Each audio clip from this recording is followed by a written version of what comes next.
RPTG juga telah dikembangkan ke dalam regresi Poisson terboboti geografis atau RPTG oleh Nakaya dan kawan-kawan pada tahun 2005. Keberhasilan RTG dalam menangkap variasi spasial memberikan kelebihan pada metode ini. Namun banyak juga terdapat variabel menarik yang juga dipengaruhi oleh keragaman waktu. Sehingga Fotheringham dan kawan-kawan pada tahun 2015 mengembangkan model RTG ke dalam model regresi terboboti geografis temporal atau RTGT yang dengan mendefinisikan fungsi pembobot sebagai perkalian dari dua fungsi pembobot yang berasal dari informasi spasial dan temporal. Penelitian terbaru juga telah dilakukan oleh Liu dan kawan-kawan pada tahun 2018 yang mengusulkan model RTGT untuk data biner yang disebut dengan regresi logistik terboboti geografis berkorelasi temporal atau RLTGKT. RLTGKT ini mampu mengestimasi koefisien di setiap lokasi dan seluruh periode waktu. Namun algoritma yang digunakan relatif besar dan membutuhkan waktu komputasi yang relatif lama. Selain itu juga, Liu dan kawan-kawan dalam menentukan bandwidth geografis menggunakan pendekatan model regresi Poisson terboboti geografis. Sementara distribusi binomial dan Poisson merupakan variabel acak yang berbeda sehingga pemilihan bandwidth optimum dengan RPTG ini kurang sesuai. Oleh karena itu, diperlukan pengembangan model RLTG dengan asumsi data binomial dalam penentuan bandwidth optimum yang mengkombinasikan pendekatan RLTG dalam Atkinson dan regresi logistik binomial yang dibahas dalam Hilbert, Collett, Dawson, dan Barnett. Untuk pengaruh temporal sendiri, Liu menggunakan korelasi tetrahorik dalam menentukan probabilitas gabungan dari dua variabel dependen yang bersifat biner dengan probabilitas marginal berupa fungsi logistik. Selain korelasi tetrahorik, terdapat juga model Copula yang dapat digunakan dalam menentukan probabilitas gabungan dari dua variabel yang mampu bersaing dengan metode probabilitas gabungan menggunakan korelasi tetrahorik dan juga korelasi lainnya. Selain itu, metode Copula juga memiliki beberapa kelebihan, yaitu memiliki interpretasi yang lebih jelas dan lebih mudah untuk dikembangkan pada respon bivariat dengan 3 atau lebih kategori. Oleh karena itu, kami mencoba mengembangkan model RLTGKT dengan pendekatan Copula dalam menentukan probabilitas gabungan. Namun sebelumnya, kami mengembangkan model regresi logistik rantai Markov berbasis Copula pada data binomial atau disebut dengan RLRMBC.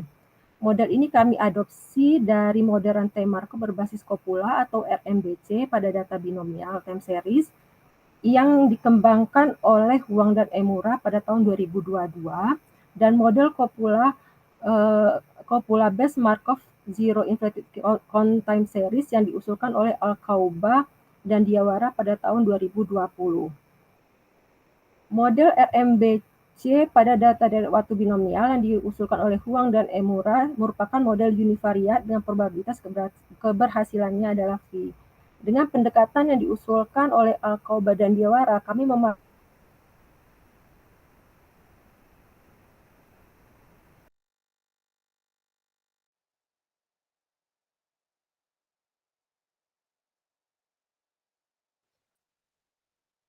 Kok hilang suaranya ya?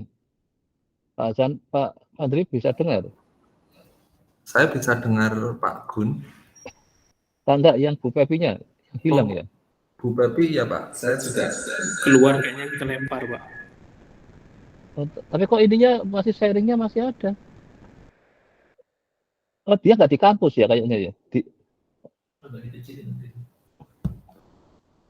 Ini ada Halo, Pak. beliaunya, mungkin lagi ini Pak jaringannya. Kalau Pak Hasan dengan Pak Wati di kampus? Iya di kampus ini Pak. Loh, kalau Bu Pepinya mungkin apa nggak di kampus ya? Nah, kurang tahu itu Pak.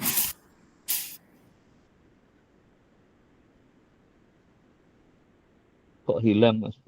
Wah, ada benar mental jadinya. Akhirnya mental. Terlempar.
Ini sudah dikontak juga nggak ada respon, wih, gimana ya?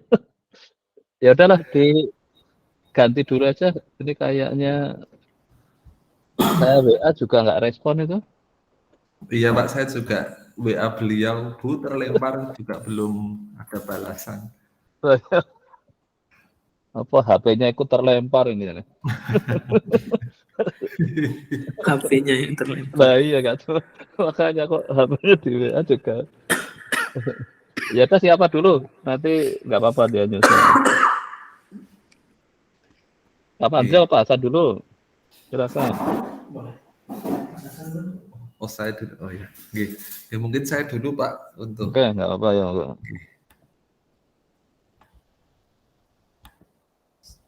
saya izin share screen.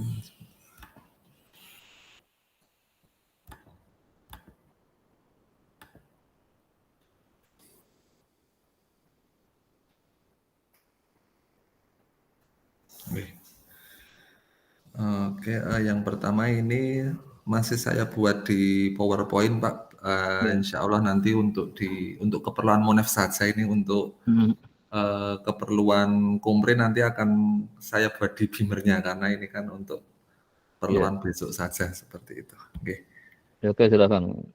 Oke, jadi mungkin saya langsung saja di sini saya menyampaikan terkait topik besarnya, jadi masih belum spesifik ke judulnya, jadi intinya terkait estimasi change point pada model survival menggunakan residual seperti itu dulu secara garis besar.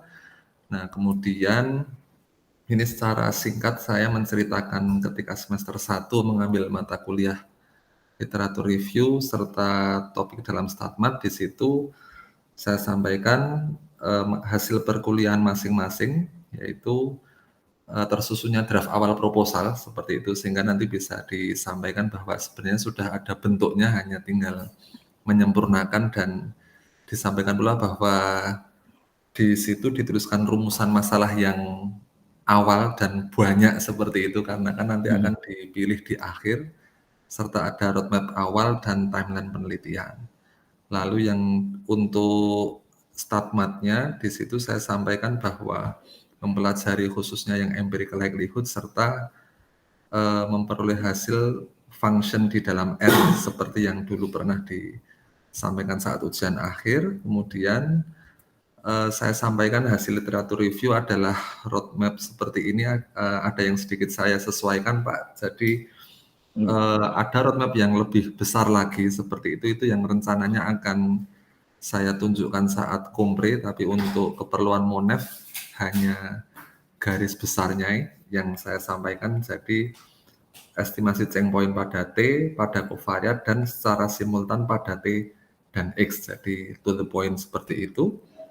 Kemudian untuk yang StatMat itu saya sampaikan formula yang saya dapat beserta hasil running programnya seperti itu Pak di sini. Dan juga diperoleh, nanti saya akan sampaikan, saya akan menguji residualnya ini kan residualnya berdistribusi apa. Nah, untuk sementara dapat hasil seperti ini sebagai ide awal untuk penelitian lanjutannya seperti itu. Kemudian untuk semester 2 itu saya hanya menguraikan belum sampai hasil, tetapi apa yang saat ini sedang dilakukan. Jadi di mata kuliah dengan Bapak yang inferensi Bayesian, saya tuliskan mempelajari konsep Bayesian dan pengembangannya untuk estimasi change point. Kemudian untuk yang dengan Pak Danar itu sebenarnya melakukan literatur review lagi terkait change point di survival, terkait kelebihan, kekurangan, dan potensi pengembangannya. Nah, kemudian dari situ saya sampaikan dari hasil kuliah-kuliah 2 semester itu, ya kalau untuk SIMS-nya sebenarnya hasil dari kuliah semester 1, jadi dari hasil StatMat tadi saya programnya saya pakai untuk masuk ke SIMS itu, tetapi tidak dengan model survei.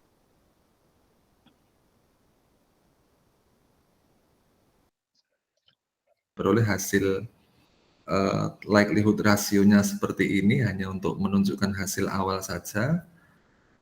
Setelah itu saya juga sampaikan kegiatan lain yang mendukung disertasi seperti khususnya ini saya garis bawahi yang berkaitan dengan penulisan dan publikasi karya ilmiah.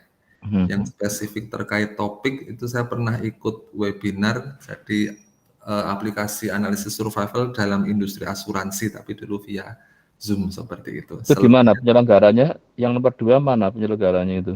Ini yang IMI Kyushu Event itu Pak, yang kerjasama dengan Prodi Aktuaria UGM itu Pak. Oh, yang itu loh. Nggih. Itu saya Tapi tuliskan bisa, juga ya Pak di sini. ya kalau bisa iya. Jadi di mana penyelenggaranya siapa? Karena untuk walaupun ikut Zoom tapi kan ada penyelenggaranya. Oh, nggih, nggih. Dan syukur dari situ dapat sesuatu, entah dapat orang atau dapat barang tadi, dapat materi, Hasilnya ya Pak atau ya. dapat orang. Maksudnya mengikuti webinar ya apakah hanya dapat senang-senang gitu kan ya? Oh, nggih.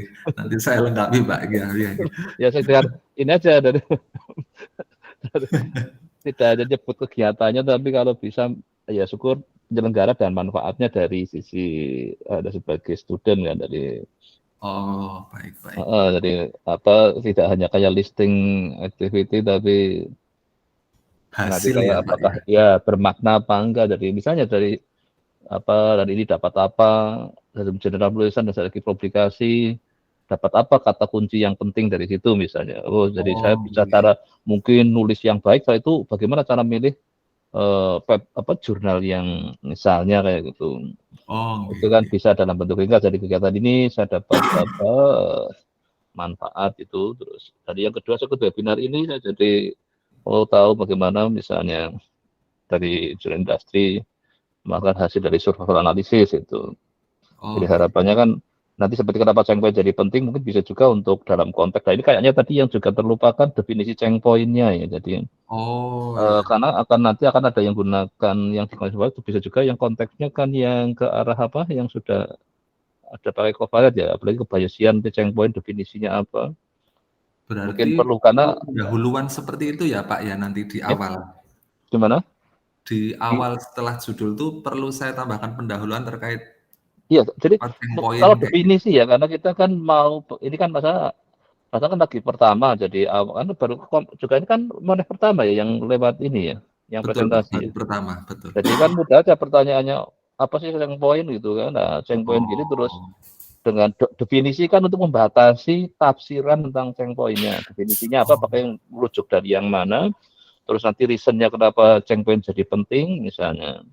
Jadi ya salah satunya bisa jadi salah satu nanti di konteks industri jangan bayangkan survival itu seolah-olah kalau yang biasa-biasa aja, misalnya kalau ada checkpoint bagaimana misalnya itu. Oh ya. Kan jadi harapan saya setiap misalnya nanti ini tentang kegiatan walaupun dianggap kegiatan lain, tapi sebenarnya di sini bisa juga masih yang jelas yang nomor 1 itu kan masalah ini kan adalah penting kan misalnya karena S3 kan harus publikasi. 2 ini kaitannya mungkin bisa juga dalam konteks motivasi bahwa memang fokusnya mau di survival kan, tapi survival itu ternyata juga bisa bermanfaat di dunia industri asuransi gitu. Terus ini tentang apa? Penulisan artikel sistematik literatur review. Ini juga penyelenggaranya siapa dan dari ini dapat apa gitu. Ini tambahannya gitu aja, singkat aja, nggak usah panjang. Bisa juga kayak tadi ya juga yang definisi checkpoint di konteks survival itu kayak apa yang kira-kira sebagai nanti apa untuk menjaga biar kita jadi apa yang kita pahami tentang checkpoint itu sama dengan yang nanti misalnya mungkin dari yang komponennya kan nanyakan kan berarti checkpoint jadi sudah disiapkan yang checkpoint saya maksudkan adalah ini gitu. Tadi ngasih ilustrasi kan sudah kerjaan yang itu jadi benar nggak jadi dia adalah checkpoint yang Nggih. Tadi juga sempat nanti silakan lanjut tadi masih ada enggak?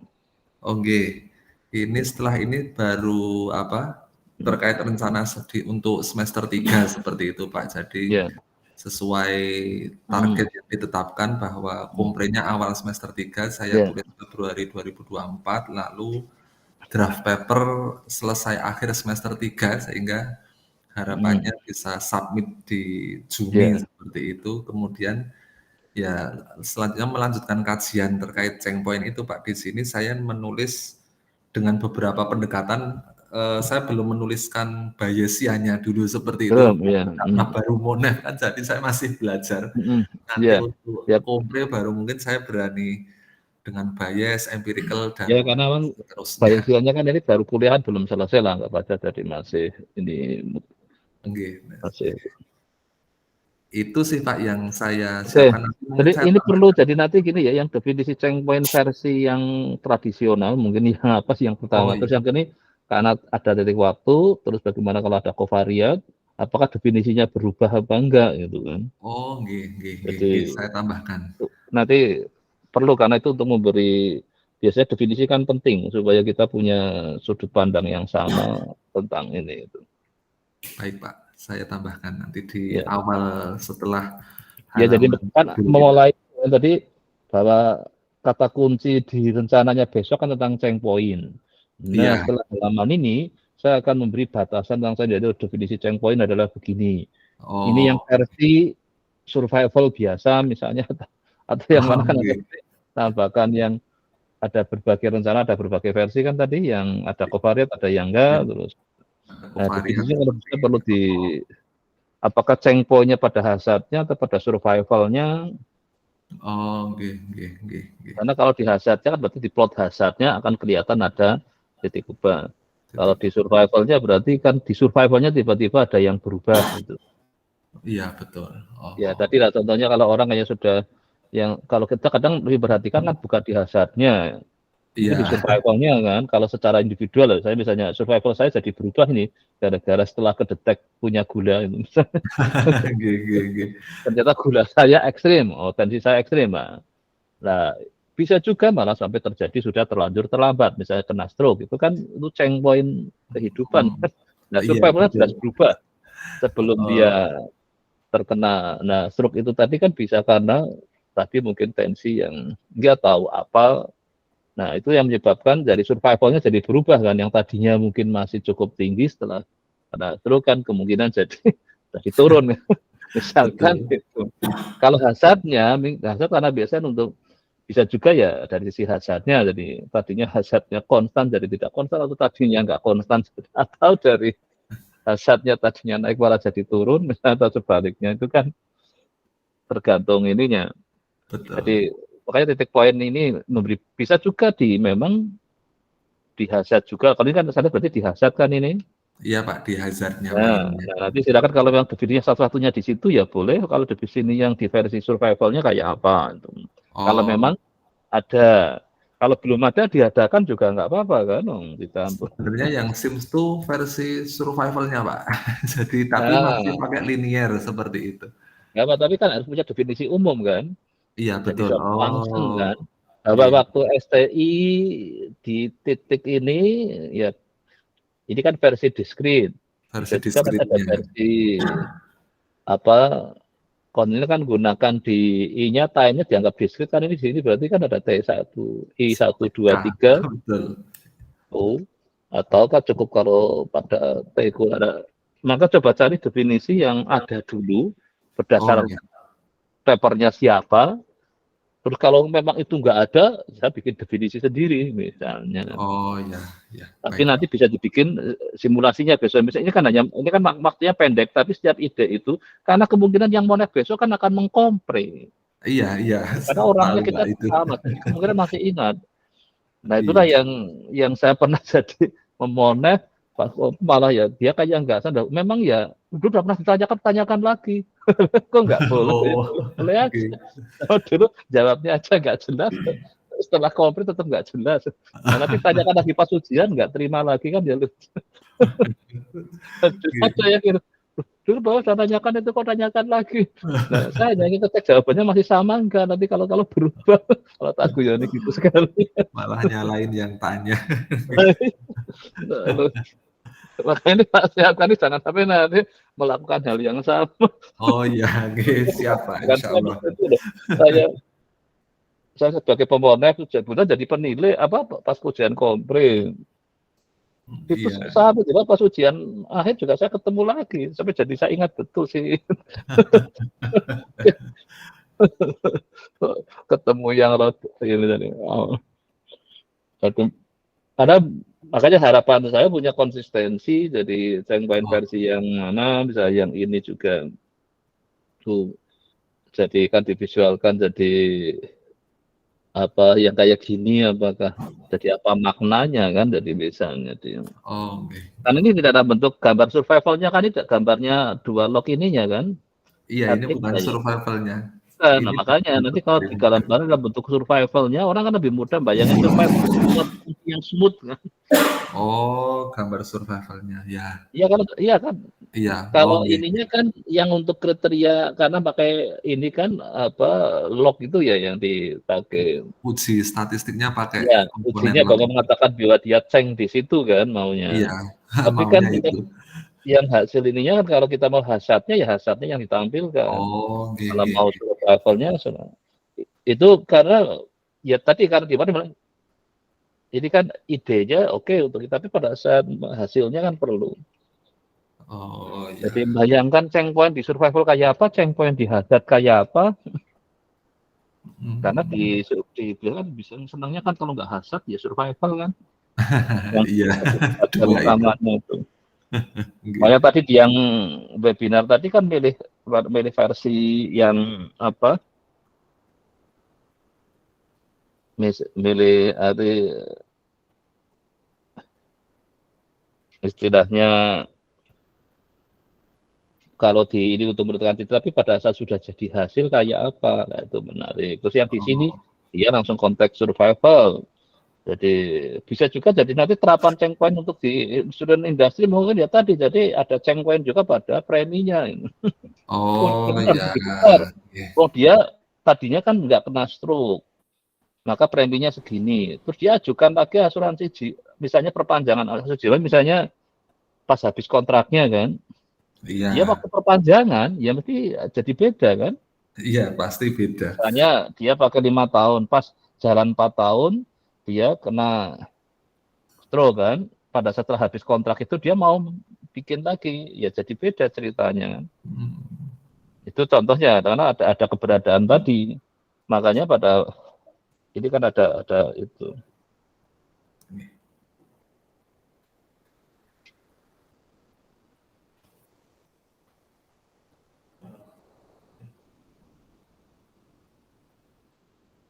Masih ada lagi? Sampai sini sih Pak, nanti mungkin saya tambahkan terkait pengertian dan melengkapi kegiatan ini. Ini sebenarnya sebagai kata kuncinya kan? Iya betul, intinya di situ. Tadi sempat di kuliah Pak Danar juga dibahas itu apa? Coba checkpoint seperti apa yang dimaksud. Makanya saya konfirmasi ke Pak Gun dulu apakah ternyata kalau memang diperlukan nanti saya tambahkan di bab pendahuluan atau slide pendahuluan seperti itu Pak. Saya kira kayak ini karena ini kebetulan belum sampai mungkin kenapa jadi tadi lah dari ini kenapa saya tertarik bisa untuk sedekah latar belakang masalah sih, kenapa fenomena itu penting lah itu.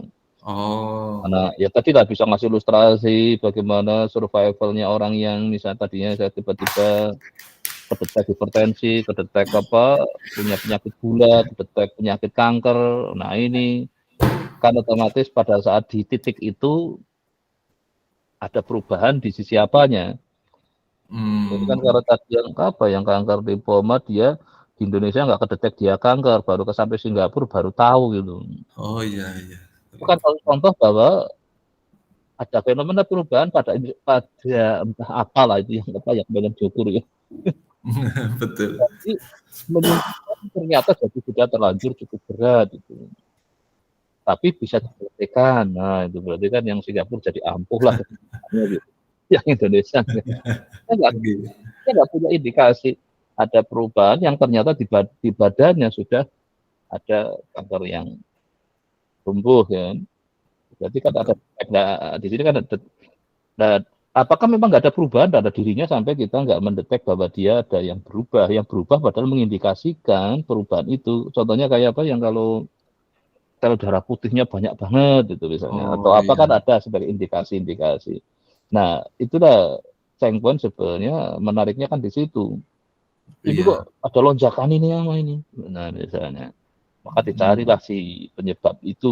Oh, ini karena ada fenomena di tubuhnya yang enggak beres. Nih. Nah, itu yang misalkan nanti untuk ya terserah membuat ilustrasinya mana, tapi definisi checkpoint mungkin ya bisa juga ada yang belum ini atau udah nanti akan bisa juga ada siapin aja. Oh, baik Pak. Saya siapkan. Oke, kalau sudah cukup, ini kayaknya itu sudah masuk lagi. Ya Oh udah ya, diseling Pepi lagi ini. Terima kasih Pak Gunardi. Ya, terima kasih ya. Oke, ya. Ya Pak, maaf saya nggak tahu kalau saya internet saya putus tadi karena share screen tadi kan, jadi saya itu aja lanjut terus tadi. Pas selesai kok saya ternyata udah keluar ternyata. Makanya itu kok saya WA juga tadi nggak ada, saya pikir HP-nya ikut terpental itu. Karena tadi konsentrasi lagi lihat share screen gitu kan Pak, jadi nggak ngelihat yang lain. Maaf Pak. Oke, silakan. Ya, dimulai lagi. Tadi sampai mana Pak ya? Apa dari awal saya sudah terlempar? Awal lagi aja, sudah dari awal lagi. Karena sudah ya, lupa, karena tadi sudah ganti checkpoint. Jadi. Oh, ya, ya, baik Pak. Saya mulai lagi. Saya share screen lagi Pak ya.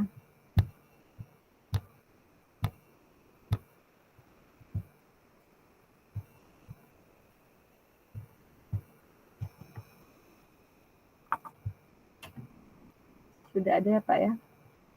Ya sudah ya. Saya langsung aja Pak. Di sini judul dari penelitian kami adalah model regresi logistik terboboti geografis dan berkorelasi temporal berbasis kopula di bawah bimbingan Bapak Dr. Gunardi dan Profesor Dr. Renat Dedi Losadi. Di sini kami akan menyampaikan 3 poin penting, yaitu pendahuluan, hasil penelitian, dan penutup. Pertama adalah pendahuluan atau yang menjadi latar belakang dari penelitian, di mana dalam 3 dekade tahun terakhir, regresi terboboti geografis atau RTG telah mendapatkan perhatian besar dalam analisis spasial. Pertama kali RTG ini diperkenalkan oleh Bruce Done dan kawan-kawan pada tahun 1996 yang merupakan sebuah metode yang dibangun untuk mengeksplorasi kestasioneran spasial dalam analisis regresi. Model RTG juga telah dikembangkan pada data biner yang dikenal dengan regresi logistik terboboti geografis atau RLTG dan pertama kali diperkenalkan oleh Atkinson dan kawan-kawan pada tahun 2003. Selain itu juga telah dikembangkan pada data Poisson yang dikenal dengan regresi Poisson terboboti geografis atau RPTG yang dikenalkan oleh Nakaya dan kawan-kawan pada tahun 2005. Keberhasilan RTG dalam menangkap variasi memberikan kelebihan pada metode ini. Namun banyak juga terdapat variabel menarik yang juga dipengaruhi oleh variasi waktu, sehingga Fotheringham dan kawan-kawan pada tahun 2015 mengembangkan model RTG menjadi model regresi terboboti geografis dan temporal atau RTGT dengan mendefinisikan fungsi pembobot sebagai perkalian dari 2 fungsi pembobot yang berasal dari informasi spasial dan temporal. Kemudian penelitian terbaru dilakukan oleh Liu dan kawan-kawan pada tahun 2018 yang mengusulkan model RTGT untuk data biner yang disebut dengan regresi logistik terboboti geografis berkorelasi temporal atau RLTGKT. Nah, RLTGKT ini mampu mengestimasi koefisien di setiap lokasi dan seluruh periode waktu pada data binomial. Namun, algoritma yang digunakan relatif besar dan membutuhkan waktu yang relatif lama. Selain itu, Liu dan kawan-kawan juga menentukan bandwidth geografis menggunakan pendekatan model regresi Poisson terboboti geografis, di mana distribusi binomial dan Poisson merupakan variabel acak yang berbeda, sehingga pemilihan bandwidth optimum dengan RPTG kurang sesuai. Oleh karena itu, diperlukan pengembangan model RLTG dengan asumsi data binomial dalam penentuan bandwidth optimum yang mengkombinasikan model RLTG dalam Atkinson dan regresi logistik yang dibahas dalam Hilbe, Collett, Dobson, dan Barnett. Untuk pengaruh temporal sendiri, di sini Liu menggunakan korelasi tetrahorik dalam menentukan probabilitas gabungan dari 2 variabel dependen bersifat biner dengan probabilitas marginal berupa probabilitas logistik. Selain korelasi tetrahorik, terdapat juga model kopula yang dapat digunakan dalam menentukan probabilitas gabungan dari 2 variabel yang mampu bersaing dengan metode probabilitas gabungan menggunakan korelasi tetrahorik dan korelasi lainnya. Selain itu, metode Copula memiliki beberapa kelebihan, yaitu memiliki interpretasi yang lebih jelas dan lebih mudah untuk dikembangkan pada respon bivariat dengan 3 atau lebih kategori. Oleh karena itu, kami mencoba mengembangkan model RLTGKT dengan pendekatan Copula dalam menentukan probabilitas gabungan. Namun sebelumnya kami mengembangkan model regresi logistik pada data binomial dengan korelasi waktu berbasis Copula atau RLRMBC.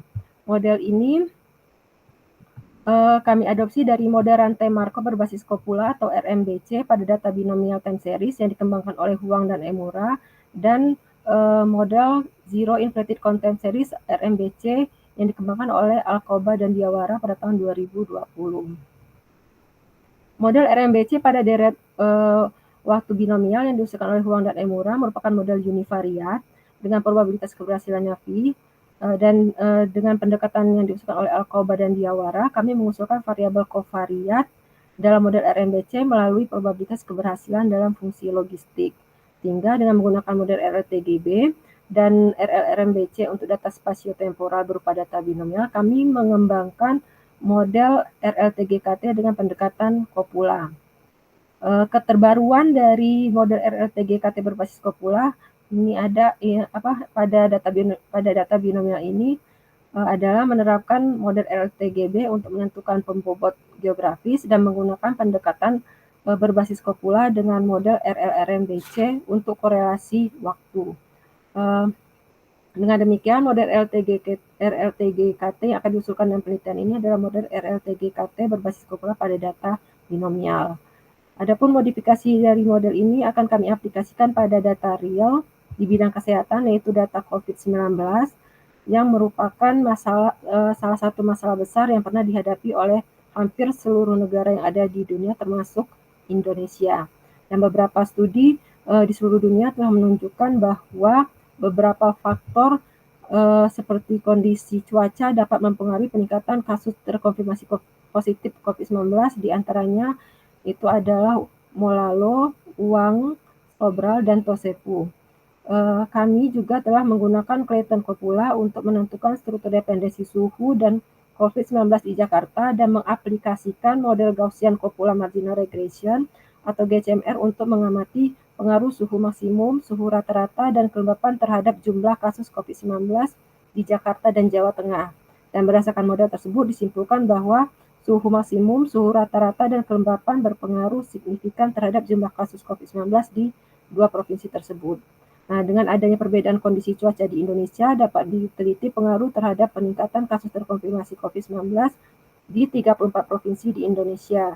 Sehingga pada penelitian ini, model RLTGKT berbasis Copula akan diaplikasikan untuk mengetahui pengaruh cuaca terhadap kasus COVID-19 di Indonesia. Jadi berdasarkan latar belakang dan literatur review, maka penelitian disertasi ini memiliki 4 tujuan. Yang pertama adalah mengembangkan model regresi logistik terboboti geografis atau RLTG pada data binomial. Yang kedua, mengembangkan model regresi logistik rantai Markov berbasis Copula atau RLRMBC pada data binomial. Yang ketiga, mengembangkan model regresi logistik terboboti geografis temporal atau RLTGKT berbasis Copula pada data binomial. Serta yang keempat, mengaplikasikan model RLTGKT berbasis Copula untuk melihat pengaruh faktor cuaca terhadap penyebaran kasus COVID-19 di Indonesia. Yang berikutnya adalah hasil penelitian, di mana di sini hasil penelitian kami sajikan dalam 4 model yang kami masukkan juga ke dalam 4 draft paper. Yang pertama adalah regresi logistik terboboti geografis pada data binomial atau RLTGB. Model ini dinyatakan dalam probabilitas keberhasilan V dari variabel respon berdistribusi binomial yang dinyatakan dalam transformasi logistik. Untuk model RLTGB ini ditulis pada persamaan 1, di mana XI adalah nilai observasi respon ke I, beta KUI VI adalah koefisien pada lokasi pengamatan ke I, atau koordinat letak geografis UI VI, I-nya 1 sampai dengan M, dan K-nya 0, 1 sampai dengan D. D adalah banyaknya parameter variabel prediktor. Untuk estimasi parameter, kami menggunakan metode penduga kemungkinan maksimum dengan fungsi kemungkinan lokal seperti pada persamaan 2, dan estimasi parameter diperoleh dari iterasi Fisher scoring seperti pada persamaan 3, dengan G adalah vektor gradien dan I adalah matris informasi. Untuk fungsi pembobot yang digunakan adalah fungsi pembobot Gaussian yang dinyatakan pada persamaan 6, dan metode pemilihan bandwidth optimum menggunakan metode cross validation atau CV. Untuk pengujian hipotesis secara simultan, kami menggunakan statistik uji rasio kemungkinan dengan daerah kritis distribusi K-kuadrat, dan pengujian hipotesis secara parsial untuk parameter beta K dengan nilai K dan I menggunakan statistik uji Wold dan daerah kritisnya berdistribusi normal baku. Kami juga melakukan simulasi dengan tujuan melihat kinerja estimasi parameter dari model RLTGB dengan metode PKM, penduga kemungkinan maksimum, di mana kami membangkitkan 2 variabel independen dan 1 variabel dependen, dan titik koordinat spasialnya UIVI sebanyak 625 titik, sehingga diperoleh 625 koefisien parameter yang berbeda. Hasilnya adalah rata-rata dari estimasi parameter model RLTGB menggambarkan konsistensi yang tinggi dengan nilai sebenarnya. Hal ini juga terlihat dari gambar 2, ini adalah hasil simulasi dan estimasi koefisien parameter model RLTGB. Kami juga mengaplikasikan model RLTGB untuk mengeksplorasi variasi spasial dari variabel suhu, kelembapan, curah hujan, dan penyinaran matahari pada jumlah kasus terkonfirmasi positif COVID-19 di Indonesia pada tahun 2020 dengan bandwidth optimalnya adalah 9,184, dan diperoleh variabel faktor cuaca secara simultan berpengaruh signifikan terhadap peningkatan kasus COVID-19 di Indonesia.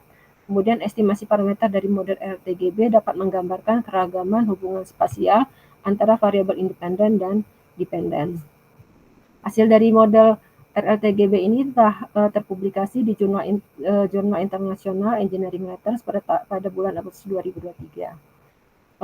Hasil berikutnya adalah model rantai Markov berbasis kopula atau RMBC, di mana model ini merupakan model rantai Markov orde pertama yang didefinisikan sebagai probabilitas bersyarat YT dengan syarat YT-1, dan distribusi gabungannya diperoleh dari fungsi kopula bivariat. RMBC pada respon marginal diskrit, distribusi transisi dapat dicirikan dengan menggunakan kopula bivariat diskrit dan fungsi distribusi diskrit sebagai berikut pada persamaan 7, dan fungsi probabilitas transisinya dinyatakan dalam persamaan 8.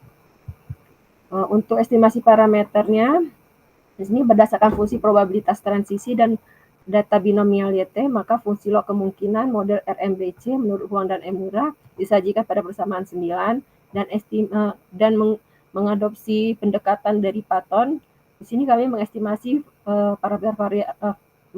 parameter model RMBC melalui 2 tahap, yaitu estimasi parameter variabel marginal dan dependensi parameter dependensi kopula dengan fungsi log likelihood marginalnya itu ada pada persamaan 10, dan fungsi log kemungkinan kopulanya itu pada persamaan 11, sehingga estimasi parameter model rantai Markov berbasis kopula pada data binomial diperoleh dari nilai P yang memaksimumkan fungsi persamaan 11, dan theta itu adalah theta yang memaksimumkan fungsi pada persamaan 11.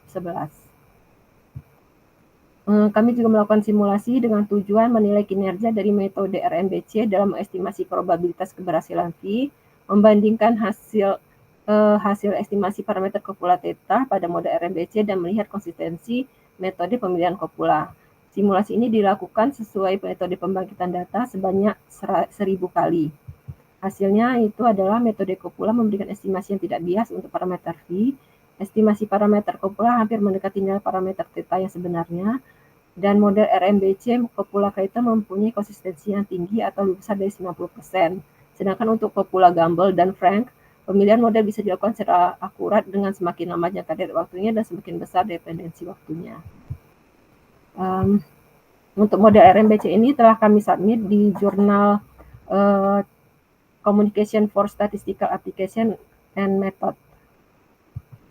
Model berikutnya adalah model regresi logistik rantai Markov berbasis kopula atau RLRMBC, di mana kami mengusulkan model RLRMBC dengan pengamatan YT berdistribusi binomial dan probabilitas keberhasilan dimodelkan dengan regresi logistik binomial. RLRMBC mengasumsikan bahwa deret bilangan diskrit adalah proses Markov orde pertama dengan ruang keadaan diskrit. Sifat Markov OD pertama ditentukan oleh distribusi bersama dari pengamatan saat ini dan pengamatan satu waktu sebelum yang dinotasikan sebagai FYT, YT-1 dengan syarat X beta dan ditentukan berdasarkan model kopula bivariat C dengan parameter alfa. Distribusi kumulatif bersama YT, YT-1 dapat diperoleh dari model kopula seperti pada persamaan 13. Kemudian dengan pengamatan YT bersifat diskrit, maka probabilitas transisi dinyatakan dengan fungsi pada persamaan 14, di mana fungsi distribusi gabungannya itu disajikan pada persamaan 15. Untuk estimasi parameter model RLRMBC pada data binomial ini, kami menggunakan metode penduga kemungkinan maksimum. Dengan menggunakan fungsi probabilitas transisi pada persamaan 14, maka diperoleh fungsi log kemungkinannya pada persamaan 16. Dan untuk memperoleh estimasi parameter terbaik adalah dengan menentukan estimasi beta topi dan alfa topi yang memaksimumkan nilai fungsi log kemungkinan pada persamaan 16. Kami juga melakukan simulasi dengan tujuan menilai kinerja estimasi parameter model RLRMBC pada data binomial deret waktu.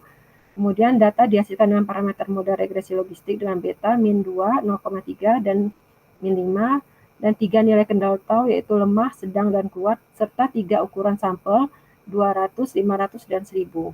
Kemudian pembangkitan data dilakukan sesuai skenario sebanyak 500 kali. Hasilnya adalah estimasi parameter dengan metode penduga kemungkinan maksimum pada model regresi logistik rantai Markov berbasis kopula data binomial memberikan estimasi yang tidak bias untuk beta alfa dan beta topi dan alfa topi. Kami juga melakukan aplikasi pada data influenza di Singapura yang diperoleh dari Liu dan kawan-kawan tahun 2018, di mana data dependen adalah jumlah sampel influenza positif dan jumlah spesimen surveillance influenza bulanan untuk periode Oktober 2011 hingga Maret 2014. Data independennya adalah suhu, jumlah curah hujan, dan tekanan uap.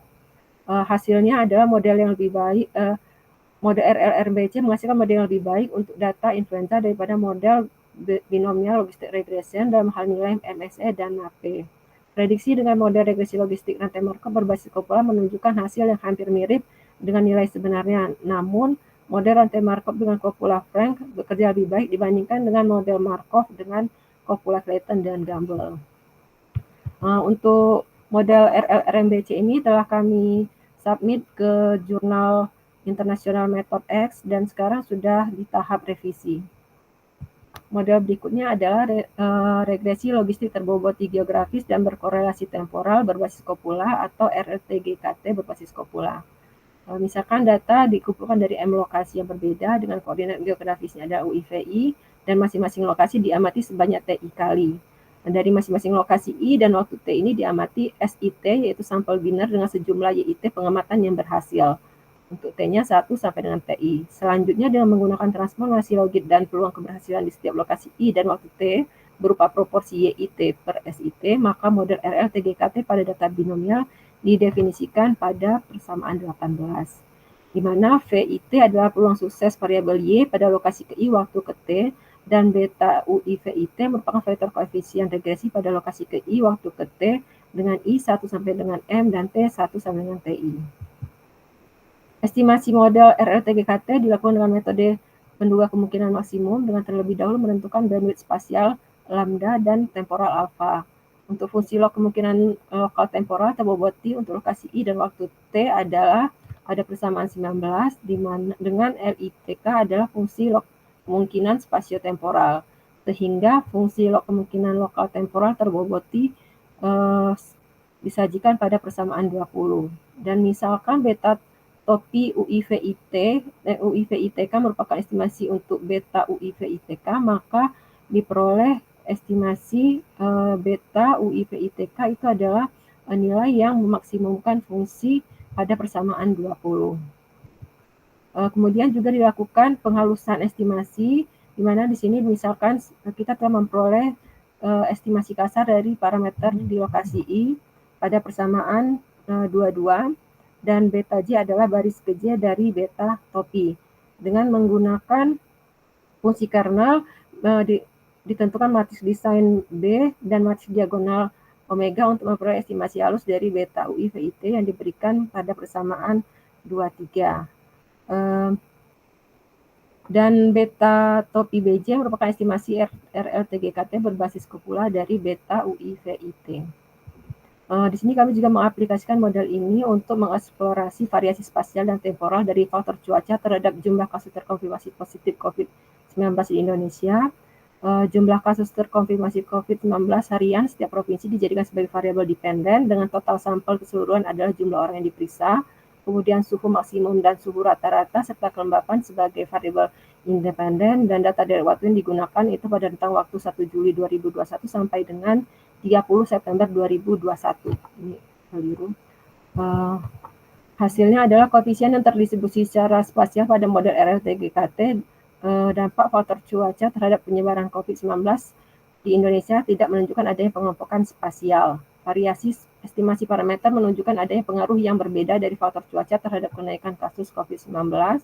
Nilai koefisien yang cenderung mendekati 0 dapat mengakibatkan pengaruh dari variabel tersebut tidak terlalu signifikan dalam kasus COVID-19.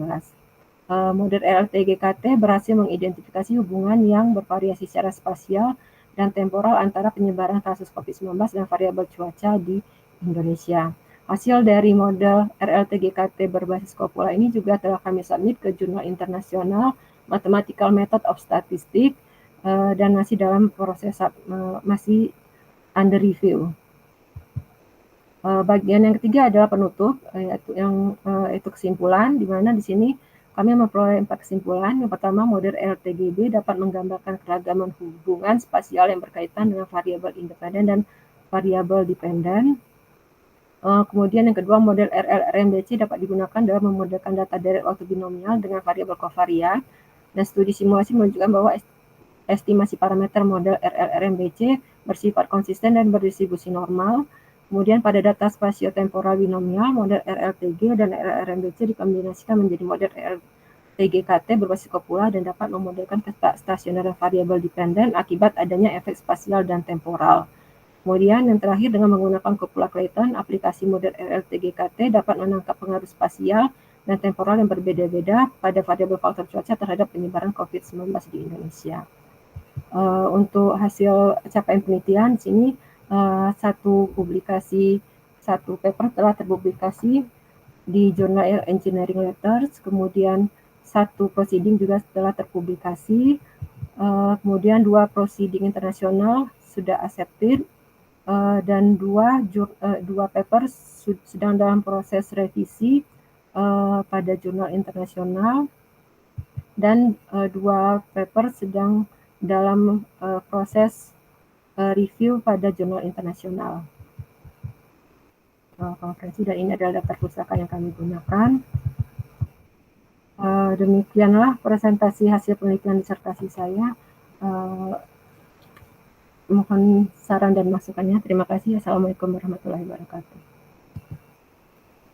Oke, ke slide awal yang pas roadmap yang awal itu. Yang roadmap dah ya. Yang terusnya ketujuan itu coba di ini aja dulu di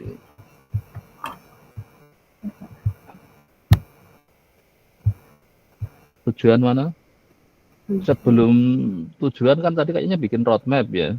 Ya, ini roadmapnya. Jadi roadmap hasil literatur review itu sendiri akan menghasilkan jadi punya tujuan riset. Ya. Setelah tujuan itu kan terus berbuat kan, terus dapat gitu. Nah, roadmap yang setelah dapat apa? Karena saya kesankan tadi, ini ya umumnya lah masih terjadi seperti dulu ada istilah tukang olah data, sekarang juga ada istilah baru tukang membuat model. Tahu maksudnya beda? Jadi buat model itu asal digabung-gabung misalnya spline dengan apa, GWA dengan apa gitu. Tapi nggak pernah ngasih reasonnya itu. Kenapa perlu itu? Nah, tadi saya nggak menangkap itu masalahnya. Coba kembali ke review yang awal. Jadi setiap paper ke paper berikutnya sebenarnya ada alasan orang itu berbuat. Contohnya ini RTG. Ini kan keluar tahun berapa? 96. 96. Iya kan? Terus ya, muncul Pak. RTGT. Apa tadi RTGT? Ya, ini yang temporal, Pak. Jadi Pasti ada motifnya, ngapain RT aja nggak cukup, harus ditambah temporal. Iya. Nah, Jadi ini yang tadi nggak kesebut. Jadi orang ngembangin model mesti ada maunya gitu. iya. Jadi yang pertama dia misalnya normal kan nggak selalu apa ada cocok gitu kan. Ada kadang kita punya fenomena yang nggak normal. Wah, maka saya nawarin model yang lainnya misalnya. Jadi terus ini ada RTG langsung RPTG. RPTG apa tadi? Regresi Poisson terboboti geografis, Pak. Nah, berarti kan ini di sisi Y-nya kan kosong. Yang di sini tadi di sisi faktor R di sini lebih umum enggak ya RTG yang di atas itu. R yang RTG itu kan sebenarnya Y-nya bisa apa aja kan? Mau distribusi apa juga boleh, mau diskrit, mau kontinu, mau ini kan nggak masalah kan itu. Nah, inilah jadi kapan kita membutuhkan ada temporalnya, ini yang nanti coba ya walaupun hanya ngomong ya, karena ini kan berupa roadmap ya. Tapi jadi di literatur review sebenarnya kan si orang melakukan ini, orang ini melakukan ini, memperbaiki apa sih dari yang sebelumnya gitu. Terus lagi mengalir berdasarkan waktu, contohnya ini jadi 2003. Nah, kadang kronologi waktu itu perlu karena itu proses terjadinya itu. Nah, ini tadi 96, kok di sini terus tetrahedri kok 94 ya? Iya. Jadi saya tuh menjelaskan. Ini jadi memang kan jadi agak aneh kan, sudah 2005 kok ada panah ke 94. Harusnya si 94 itu mensupport 2005 boleh. Artinya waktu si Nakaraya bikin 2005 mungkin, atau ini 2018 si Liu itu waktu bikin RLTG KT itu menggunakan kereta Horik. Ya oke, tapi di sampingnya jangan urut kayak gini. Kalau saya kira kayak gini itu nanti aneh waktunya. 2005, 94 kok terus 2018. Ya, yang ini ya nanti tolong dibenahin, ini jelas jadi agak aneh itu. Terus yang sebelahnya, nah ini yang sudah hasil nanti untuk, karena pertama kan kita bikin kayak literatur review sebagai latar belakang masalah, maka punya tujuan. Setelah punya tujuan, dari tujuan itu berhasil, nah nanti bikin lagi kayak ini khusus hasilnya. Itu bisa dibuat seperti itu. Karena kalau ini punya tujuan, kok sudah terjadi dulu. Coba lihat, ini kan slide berikutnya terus ngomong tujuan, kalau salah ya tadi ya. Iya, Pak. Iya kan? Nah, lebih jangan keluarin dulu itu. Sampai berhenti di sana, saya punya tujuan ini, terus barulah dimunculkan yang berikutnya. Langsung nyambung aja dari posisi yang mana tadi, coba lihat naik ke atas. Yang hasilnya kan yang hijau ya. Iya, ini yang ya. Nah, nanti ambil aja di sisi yang kebetulan, karena yang lainnya kan hanya mensupport. Nah, nanti baru munculin di berikutnya itu. Itu bisa, kalau yang kayak slide-nya diingatkan kembali, atau sebenarnya jangan kelihatan dulu yang ini mestinya itu. Karena setelah bikin tujuan, barulah keluar yang hijau kan. Iya. Iya kan, nah itulah nanti ditampilkan di berikutnya aja. Tapi biar karena ini mengkoneksi banyak, ini boleh tampilkan lagi aja di slide. Jadi inilah hasil. Tapi di sini jangan kelihatin dulu gitu. Jadi kayak semacam baru tujuan kan, di sini langsung sudah menghasilkan kan nanti. Kalau enggak ini keluarnya setelah tujuan sekalian gitu. Tapi waktu dicerita di depan lebih cerita tentang literatur review-nya. Jadi dengan setelah ketujuan, nah nanti terus dibikin ini boleh, jadi malah kelihatan sekalian bahwa dari tahun-tahunnya ini. Tapi kalau ditaruh di sebelumnya, soalnya nanti sudah terjadi ini kan. Jadi mau satu roadmap tapi ditaruh malah setelah tujuan yang ini.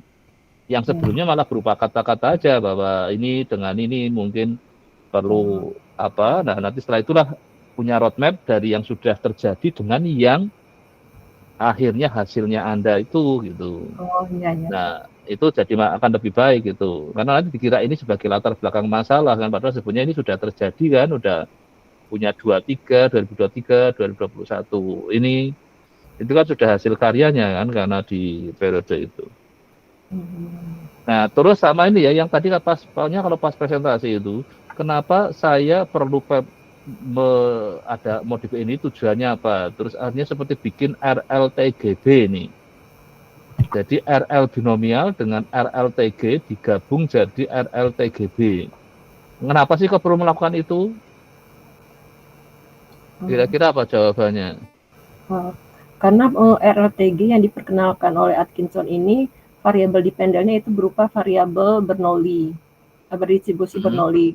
Sementara banyak juga apabila beberapa percobaan Bernoulli itu disatukan, itu akan menghasilkan distribusi binomial, sehingga untuk analisis regresinya juga tidak bisa menggunakan regresi logistik biasa, sehingga digunakan regresi logistik binomial. Begitu juga untuk di regresi terboboti geografi, di sini kita perlu memodifikasi RLTG yang dikenalkan oleh Atkinson pada data binomial, sehingga kita kembangkan ke model regresi logistik terboboti geografis binomial. Oke, boleh. Jadi ya penting beri alasan, tapi yang ada dari Bernoulli ke binomialnya, jadi kadang kita bisa aja ngelihat hanya dua sisi kan, 0,1. Kita cukup Bernoulli aja. Tapi kalau pada saat kita ingin melihat banyaknya sesuatu yang 0 itu berapa, itu kan jadi punya binomial kan. Iya.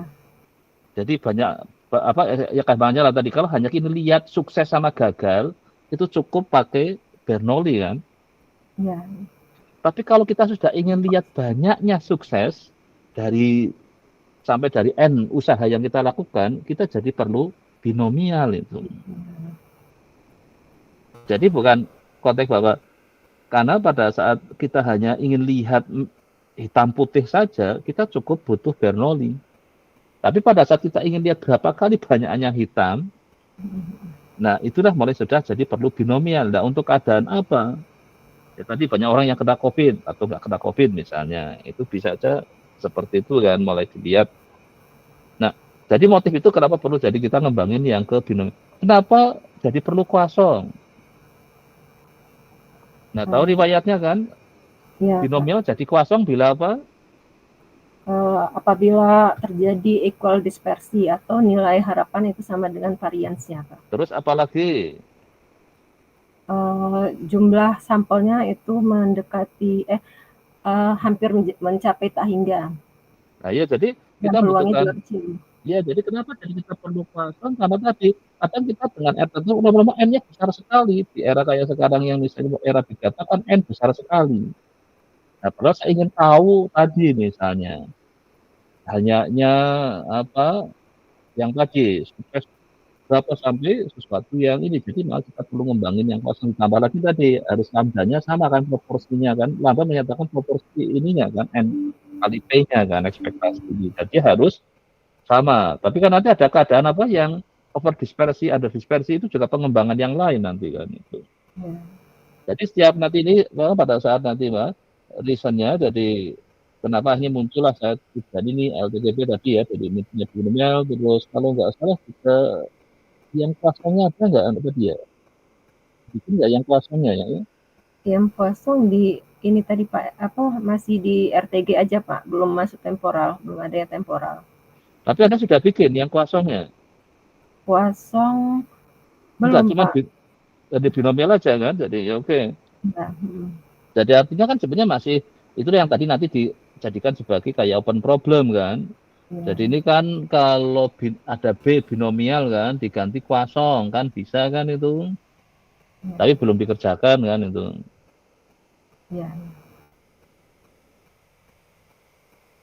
Ya ini yang penting pada saat nanti menyampaikan ini, setiap ini kenapa kita butuhkan pengembangan baru ini, kadang karena di fenomena RTG kadang kita membutuhkan adanya keberadaan pengaruh waktu kan, temporalnya itu.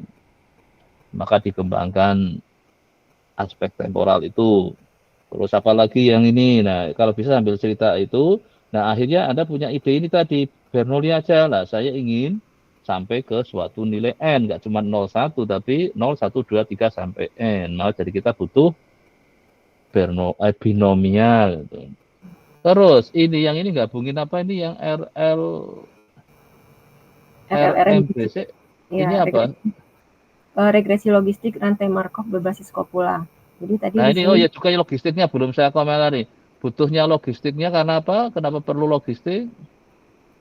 Oke. Jadi variabel dependen kita itu adalah banyaknya angka keberhasilan dari suatu percobaan. Nah, dalam model yang kita gunakan atau dalam model kita ini kita untuk model linearnya menggunakan transformasi logistik. Sehingga di Jadi sini seperti regresi logistik gitu. Berarti kan ada jadi sebenarnya kalau Anda bicara binomial kan orang kadang menggunakan regresi jadi berupa rasio asal ya log dari P atau min itu ya yang logistik itu ya. Nah, ini berarti Anda kan tidak murni di binomialnya tapi sudah ditambah ke logistiknya kan. Jadi di sini ada RLTG, ini RL sudah binomial kan di sini ini indikanya. Jadi harusnya berarti dari sudah logistik terus baru dibawa ke apa ini ini kan RL binomial. yang mana ini Pak ya? Ini kan yang karena kan cuma binomial aja kan ini. Ya, ini data binomial di mana kalau di sini untuk pendekatan secara untuk data cross section itu kita bisa menggunakan regresi logistik binomial, sedangkan apabila datanya berupa data time series itu bisa kita gunakan rantai Markov berbasis kopula binomial untuk memodelkannya. Ya, oke, berarti kan area bermainnya di sini yang data binomial tapi dibawa ke konteks akhirnya digabung dengan RTG-nya. Terus yang di sini dibawa ke Kopula. temporalnya yang ini. Ya, temporal dibawa ke kopula jadi RLRMBC. Oke, jadi ini ya tapi jadi nanti kasih alasan kenapa membutuhkan itu ya. Jadi kadang bahwa fenomena ini kan kayak semacam futuristiknya saya ingin nyiapin model untuk masa depan kalau sekarang belum dibutuhkan misalkan ya. Itu sebenarnya sama aja. Tapi jangan sampai hanya ya sama seperti dulu hanya kenapa kita butuh parametrik non parametrik, setelah itu semi parametrik gitu kan. Terus tambah lagi ada butuh GWR. Terus hanya butuh ada temporalnya. Itu kan anak kebutuhan pada saat ini kan itu bisa sebagai motifnya ya dari kita perlu dibahas di ini ya pada saat menyampaikan ya. Jadi nggak kesannya pokoknya hanya cuma ngerangkai model kan itu. Ya, ya. Ini jadi nanti ini yang Ratno nanti mau ditaruh di belakang setelah tujuan sekalian atau ini pada saat bicara literatur review-nya bisa juga masih pakai kata-kata nggak apa-apa nanti setelah itu juga dalam bentuk roadmap ini kan. Ya, Pak. Karena kalau misalnya masih proposal kan rencananya ini kan. Ya gini itu. Maka dalam bentuk roadmap seperti ini tapi masih rencana kan. Kalau ini karena sudah ujian akhir berarti kan sudah hasil tapi ada yang masih posisinya submitted, ada yang accepted, ada yang mungkin revisi, ada yang mungkin sudah publish. Tapi di hasilnya sudah nggak apa-apa, sudah cukup banyak. Oke, jadi nanti kemungkinan kan kalau dikali ide-ide terus sekarang kalau misalnya konteks novelty yang ditanyakan, berarti memang misalnya rangkaian RLTGB, memang itu belum ada paper yang menggunakan RLTGB? Sejauh ini belum Pak. Yang saya temukan belum ada untuk binomial. Kebanyakan RLTG yang variabelnya Bernoulli. Oke, RLTG jadi yang binomial.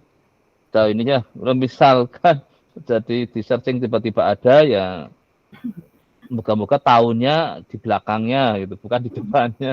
Karena kalau di depannya berarti atau seandainya di depannya ada bedanya lah gitu. Iya. Itu kan yang nanti kadang seperti itu. Makanya dulu ada yang katakan bahwa gara-gara terlambat dia publish, jadi akibatnya sudah didului yang lain itu. Itu kalau kebaruan dari sisi model loh ya. Makanya banyak orang milih kebaruan dari sisi data. Jadi sebenarnya dari modelnya ya sama aja ya pakai ini tapi modelnya atau pada proses estimasinya. Bentar.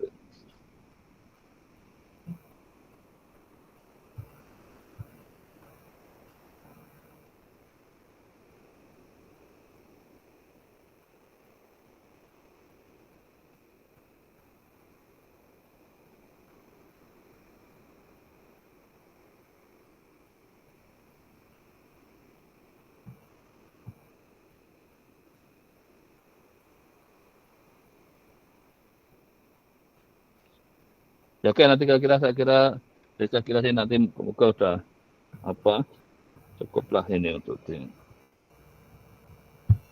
Pak. Mohon doanya paling ya. ya pokoknya ya nanti mungkin paling besok kan saya ketemu semua, jadi paling barulah ada rencana mungkin kapan kayaknya. Kalau ini mungkin saya jabat ya paling nanti mungkin di hari Kamis kayaknya yang paling, semoga kayaknya si Kamis nggak ada agenda yang khusus kan. Ya kan mungkin sudah cukup untuk UPP, ada lagi yang ingin disampaikan? Itu aja Pak yang saya. Nah ya, oke saya kira sudah. Ya, terima Ya, kasih Pak. Saya ya. izin live aja ya Pak ya. Ya kayaknya monggo langsung baca nggak apa-apa. Ya, makasih Pak. Assalamualaikum warahmatullahi wabarakatuh. Salam. Oke, berarti sekarang terakhir Mas Fandri, silakan.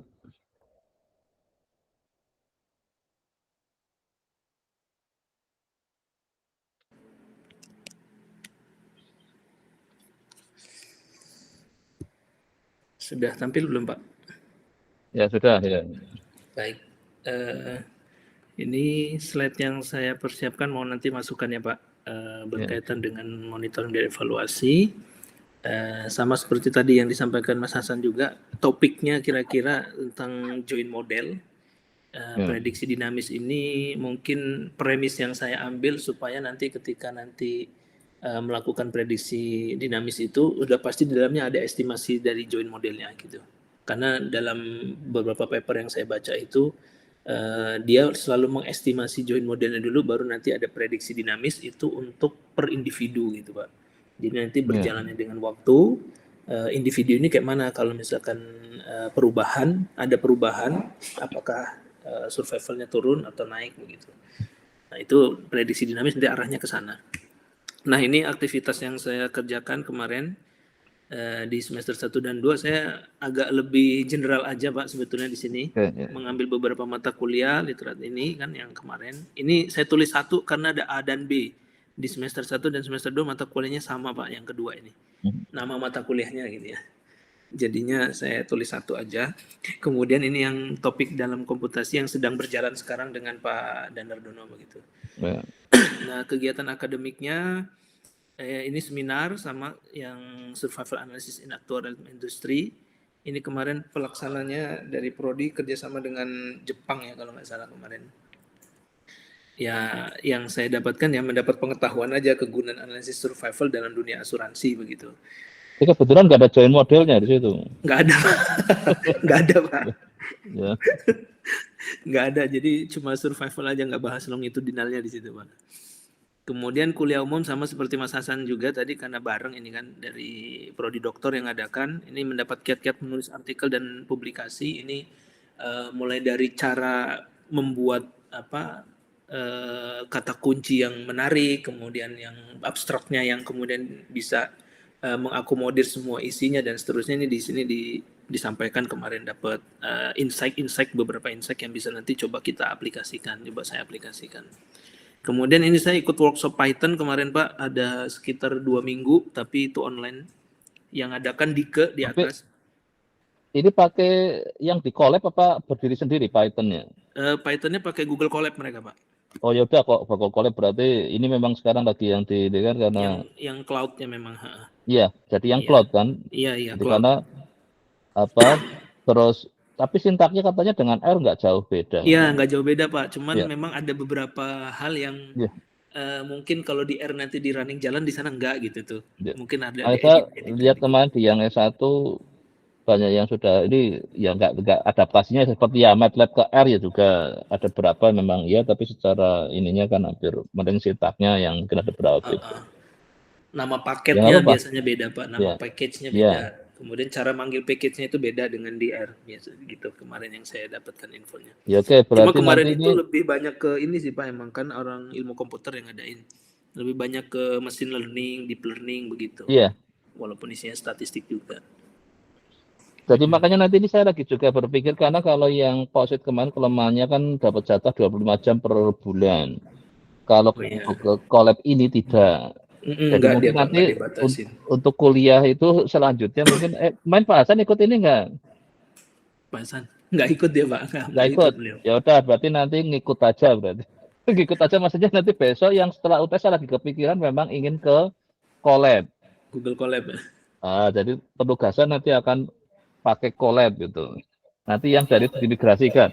Karena kemarin banyak keluhan gara-gara kalau pakai POSIT, Pak, jatah waktunya terbatas cuma 25 jam. Nah, maka terus saya kemarin lihat beberapa anak S1 mulai pada nawar minta collab, terus saya lihat juga apa ternyata ya lumayan juga lah, lebih enak, ya mungkin sekedar tampilan, tapi saya kira dari sisi powerfulnya juga malah lebih ini karena dia bisa untuk main di big data kan. Iya betul Pak. Kalau yang R otomatis kewalahan karena apa, jatah 25 jamnya terutama itu. Iya. Karena dulu waktu yang bimbingan saya yang S1 pakai yang itu, saya minta yang cloud itu kan, dia terpaksa pakai yang berbayar, sudah pakai 10 GB, tapi katanya masih kewalahan juga karena dia datanya besar. Iya, kalau data besar. Terus ya udah pakai Google Colab, katanya ya saya nggak tahu dari running time-nya kemarin dikasih contoh untuk data-data besar. Enggak Pak, Sampai kemarin berapa datanya cuma data yang besar itu data ini doang. Data citra ya, data gambar. Itu yang Tapi running time-nya sampai berapa jam itu? Oh, kalau karena kemarin baru pelatihannya dasar kayaknya Pak ya, jadi belum sampai data yang begitu besar, belum. Oke. Cuma Ya, saya pernah nanti, itu Pak ngerjain juga waktu itu pakai Python, datanya lumayan besar, dia emang lumayan cepat karena tergantung nanti jaringan gitu kan. Karena kalau untuk storage-nya dia nggak dibatasi dia Pak. Gitu. Jadi karena kalau POSIT ingat saya dulu kalau yang nggak berbayar itu 1 GB, kalau yang berbayar bisa 10 GB. Iya, itu RAM-nya itu Pak. Iya, RAM-nya kemarin berarti itu kan mempengaruhi kecepatan kan? Iya Pak, malah kalau RAM-nya udah penuh dia nggak bisa ngerunning, malah berhenti. Nah itu ditambah lagi kan apapun karena ini cloud mesti pengaruh internet perlu ya, jadi koneksi internet pasti juga dalam keadaan stabil, jadi supaya dia karena apapun memang kelemahan yang cloud di situ. Cuman enaknya cloud kan kita di mana aja bisa kerja selama koneksi internetnya itu yang. Iya betul. Saya kemarin kan semua materi saya kan di OpenLab, jadi terus saya linkkan aja ke semua yang digital kan. Kalau koneksi internet ini dikit ya bisa jalan, saya bilang gitu. Kalau enggak karena kan tergantung suasana kan, butuh membuka lebih banyak apa cukup sedikit kan, ngeling aja kan. Nah kalau nggak ada koneksi internet memang bisa repot. Ya makanya besok mungkin nanti Pak Hasan juga mulai ini ke Python ya. Untuk yang kuliah minggu depan mungkin saya coba mulai masuk ke sini sekalian aja, kemarin sudah mulai belajar. Nanti mulai dibuka ya Pak Hasan sama Pak. Iya Pak. Ke Google Colab-nya itu. Di sini nggak ada batasan jam kelihatannya itu. Iya nggak ada. Ya saya gara-gara masa S1 pada ngelupa ini, karena mereka kan senang programming kan berjam-jam kan, karena mereka kan waktunya banyak kan, kayak orang main game dianggapnya kan. Dari 1 bulan 25 jam nggak cukup itu dia. terus dia banyak yang pakai ke sini. Nah, saya makanya terus mulai berpikir juga, oke lah, saya ikut menyesuaikan aja, nanti penugasan saya mulai pindah ke yang Google Lab itu. Ya oke, terus masih ada lagi misalnya? Iya. Nah, saya lebih fokus karena memang untuk mencari roadmap penelitian itu Pak, saya jadi lebih fokus ke literatur review tentang joint modelnya itu.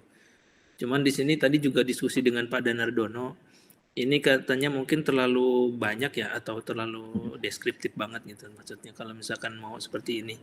Tapi memang ini sebetulnya penjelasan awal mula joint model, kemudian perkembangan dari tahun ke tahun, ini saya masukkan gitu Pak. Perkembangannya di mana kayak gitu. Makanya ya, enaknya berupa skematis kayak tadi, yang berupa apa? Yang bagan itu ya Pak. Iya, karena kalau kayak gini orang lihat langsung, waduh banyak banget malah gitu. Nah, tapi cuman kelemahannya tadi jadi lupa nggak mengatakan model ini ke model ini karena apa, ini ke sini karena apa. Itu kalau ini kan langsung ada kalimatnya, bisa double kalau strategi dulu presentasi kan, yang ini kata itu cuman bagan tapi di bawahnya ada teksnya. Iya. Katanya dulu model apa pakai PPT kan gitu kan. Iya, PPT ada note-nya di bawah.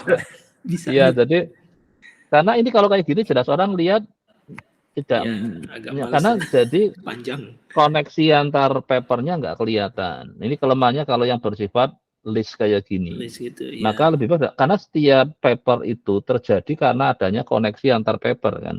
Iya benar-benar. Nah inilah yang nanti mungkin dirubah dalam bentuk bagan nanti. Sebetulnya udah saya buat juga ini Pak. Nah kalau tidak lebih baik yang malah ini daripada tadi list itu lebih baik untuk kebutuhan sendiri aja untuk Iya. pada saat ini. Tapi nanti pas cerita lebih baik di sini gitu karena ini ya. masih belum kok masih untuk kompre kan masih titik dulu baru saya akan berbuat ini. Kalau tadi yang Bu Pepi kan sudah terjadi. Iya. Cuman karena naruhnya sebelum tujuan jadi seolah-olah itu nanti dikiranya ini, maka saya tadi minta lebih baik setelah tujuan munculkan itu semua. Jadi memang karena dia posisi kan sudah selesai kan. Oh, iya benar, karena udah di akhir ya Pak. Iya, kalau ini kan masih di awal. Mungkin Iya, ini benar petanya dulu ini Pak. Iya, kan ini masih di situ kan masih rencana-rencana gitu kan kan. Iya, cuman ini saya masukin ke sininya nggak dari tahun 94 Pak. Kalau tadi kan ini dari 94. Terlalu banyak dan nggak cukup kayaknya kalau dimasukkan ke sini semua. Sebenarnya itu tergantung apakah itu paper fundamental nggak kayak tadi yang RTG itu fundamental tahun berapa tadi yang dimasukkan 99 itu 95 ya tadi yang 95 tadi Bu Pepi. 95 karena itu paper fundamentalnya kayak gitu. kalau di finance itu yang Black-Scholes itu tahun 73 itu selalu disebut siapa-siapa maka kalau ditulis citasinya itu paling tinggi mesti karena jadi dia yang memulai ya, Pak, ya? Iya yang fundamental aja kadang yang fundamentalnya mungkin sudah lama tapi setelah itu kita nggak didetail di situ, tapi yang ada kebaruan lagi di mana gitu. Oh iya. Nah, yaudah, kalau nanti di RTG tadi yang fundamental sebenarnya kalau join model oleh siapa gitu. Ya. Nah itu dari gitu aja, dari situ langsung perkembangan terus pesat ke yang terkini kan. Gitu. Iya, ini sebetulnya. Kalau yang pertama kali itu Grutala itu tadi Pak tahun 95. Tahun berapa itu? 94. Nah itu bisa aja ditaruh di situ. Ini nih. Victor de Grutola 94 ini. Jadi dia mulai dari dia itu langsung yang lainnya itu ngikutin cara dia, tapi yang lebih advance untuk mengembangkannya itu Rizopoulos ini Pak. Ini juga sama ya nanti definisi join model itu apa gitu. Jadi ini itu join perlu. model. Nah, saya sudah masukin rumus umumnya sih Pak untuk join model itu. Jadi ini juga saya mau nanya dengan Pak Gun, kira-kira perlu nggak Pak saya jelasin yang dikatakan join-nya itu seperti apa sih gitu tuh? Ya karena kunci join modelnya itu perlu ini kan karena si pemonetnya kan belum tentu juga familiar dengan si join model. Kayak tadi change point, nanti change point di mana sih yang mau diinikan. Nah kalau jadi, yang saya lebih baik dijelaskan aja letak joinnya di mana. Jadi ini kan misalnya nih Y, MT, Epsilon T, MT. Jadi konteks joinnya di sisi apanya jadinya? Konteks joinnya di sini dia Pak. MIT di longitudinal itu akan dipakai sebagai covariat di model survival gitu. Jadi kayak mensubstitusikan begitu Pak. Nah itu Grutola begitu, Rizopoulos juga begitu Pak. Jadi dia ini menjoinkannya itu di sini. Nanti definisi ini kan sebagai definisi model apa? Join modelnya gitu ya Pak. Modelnya dari papernya siapa gitu aja cukup ya gitu. Mungkin nggak usah istilah nyebut submodel, karena submodel saya nggak tahu perlu nggak di ini kan. Kalau karena yang lebih penting definisi yang dari papernya itu siapa. Pertama tentang join model itu aja. Definisi join model dari paper siapa gitu ya. Itu dia dalam konteks apa? Apakah langsung longitudinal survival ini? Jadi apakah dia benar punya dua ini? Atau satu tadi yang paper tahun 5 ya tadi ya? 94. Nah itu coba dikutip definisi tentang si join modelnya. Oh gitu dari 94. Jadi kadang kita bisa saja dengan cepat join model kayak join distribution kan bahaya kan. Coba kembali ke ini. Karena yang selama ini kita kenal itu join distribution itu. Iya betul. Join distribution itu apa artinya? Agak beda. Join distribution kan beda. Itu kan kayak kita punya dua variabel random. Kalau di sini kan enggak. Nah, makanya inilah perlu apa? Tulis definisinya ya Pak. Iya, definisi yang untuk ini kan. Jadi kata join-nya adalah ini si MT-nya itu yang dianggap menggunakan model lagi apa istilahnya merupakan fungsi juga kan dari X dan Z di sini kan. Iya betul. Jadi sebenarnya dalam bahasa lebih ininya kan kalau secara lebih general ya itu sebenarnya Y merupakan fungsi dari YT kan FT ditambah epsilon T. Terus si FT-nya adalah merupakan dari fungsi apa ini X Z ya berarti kalau di ini kan. Iya. Ya kan dari semacam kayak gitu. Tapi kan dalam bentuk suatu model linier kan di sini Iya betul model ini. dalam parameter. Bisa saja dikembangkan di MT-nya itu non linier gitu. Nah, makanya kita jadi bisa membangun open problem bahwa ini kan selama ini kita main di regresi yang namanya adalah Y berarti Fx apa gitu kan. Nah, Fx itulah yang dimainkan banyak orang itu. Jadi parametrik, semi parametrik, non parametrik, jadi apa. Nah, di sini adalah di N-nya kan yang bisa dimainkan banyak kan. Iya betul. Kalau Y-nya kan sudah standar gitu, paling hanya MT plus epsilon gitu kan sudah. Iya. Tapi dari sisi MT-nya ini yang membuka banyak kemungkinan pengembangan. Lagi di sisi B-nya ini normal kan? Ini normal ya. Kan? Nah, masih bisa diganti juga gitu. Iya. Epsilonnya juga normal, tapi keadaan enggak. Nah, inilah yang nanti konteks pengembangan ya nggak tahu nanti apakah mau. Nah terus submodel survivalnya ini menggunakan hazard rate-nya. Iya, ini pakai Cox aja nih sebenarnya, Pak. Pakai Cox. Nah, dia memasukkan di sini adalah di posisi MT-nya ini kan di covariatnya. MT-nya juga sama seperti atas. Sama yang atas, Pak, ini. Iya. Berarti kalau sama seperti yang di atas itu bentuk longitudinalnya. Berarti nulisnya yang satu model sama baru di bawahnya MT-nya sama kan. Kalau beda lah baru ditulis perpisah kayak gini. Kalau sama sebenarnya malah nulis YTMT, yang satunya nulis H ini, barulah dijelaskan MT-nya adalah ini. Oh gitu. Kecuali ini mau berbeda loh ya. Sama ini Pak. Kalau ya, di kan jadi nah ini definisinya siapa? Nah ini perlu ditulis ya kayak tadi yang bahasan juga saya kan ada atas dasarnya siapa. Kalau memang nggak ada, bisa saja kita bisa mendefine sendiri kan. Jadi bikin definisi sendiri kan sah-sah aja itu.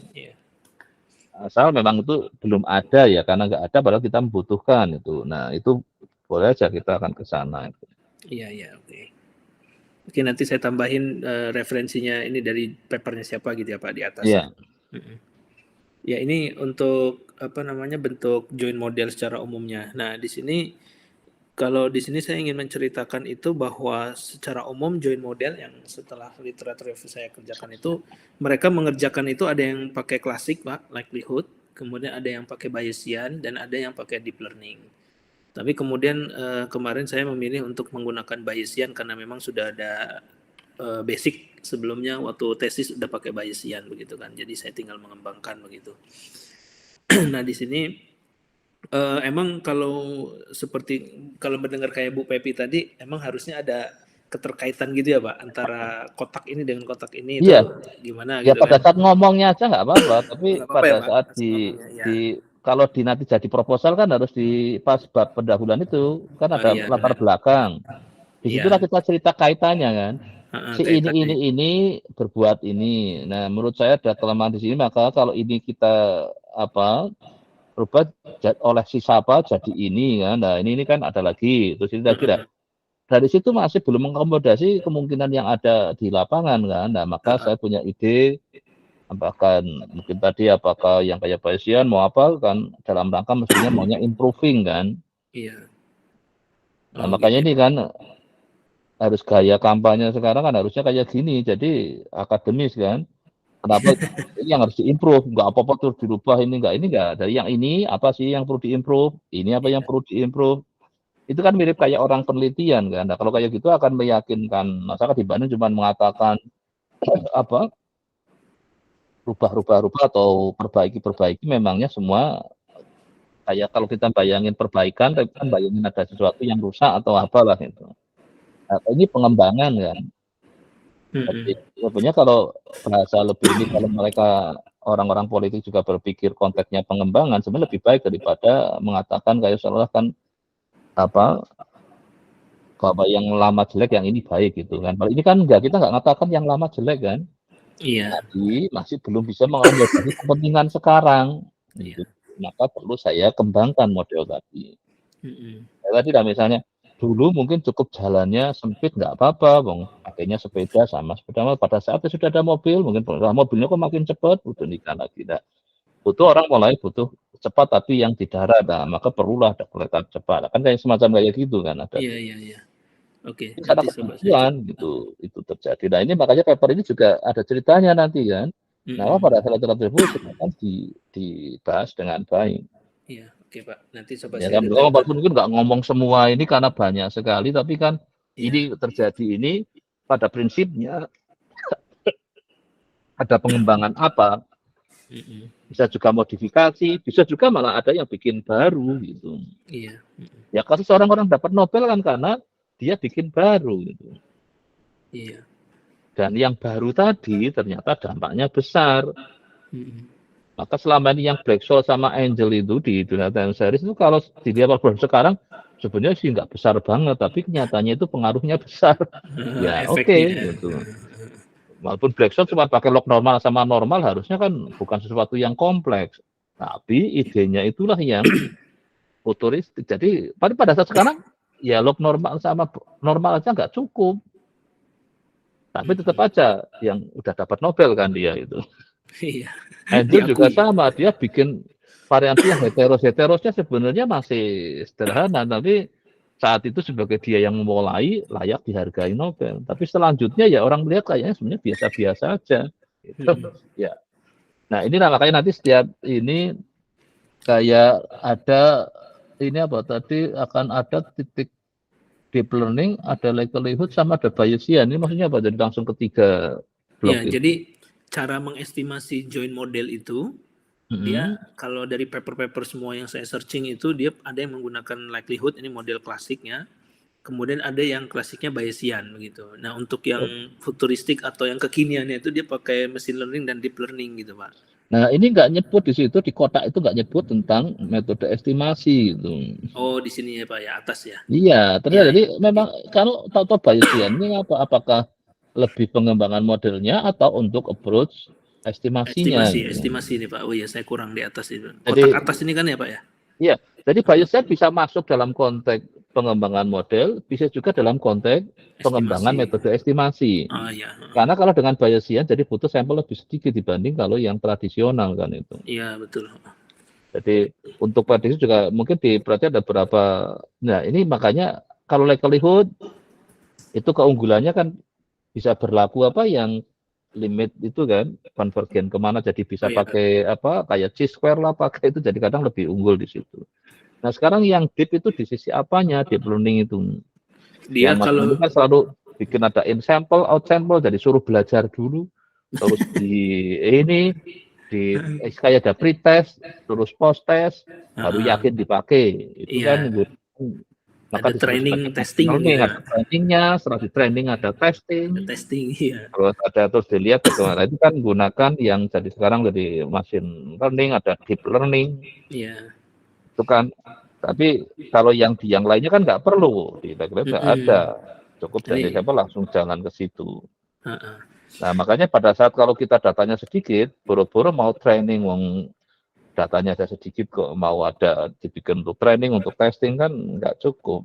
Iya betul. Sama-sama masih sedikit. Maka itulah dulu dikembangkan yang sampai ada teori gray, jadi hitam enggak, putih enggak, maka abu-abu. Abu-abu. Gitu.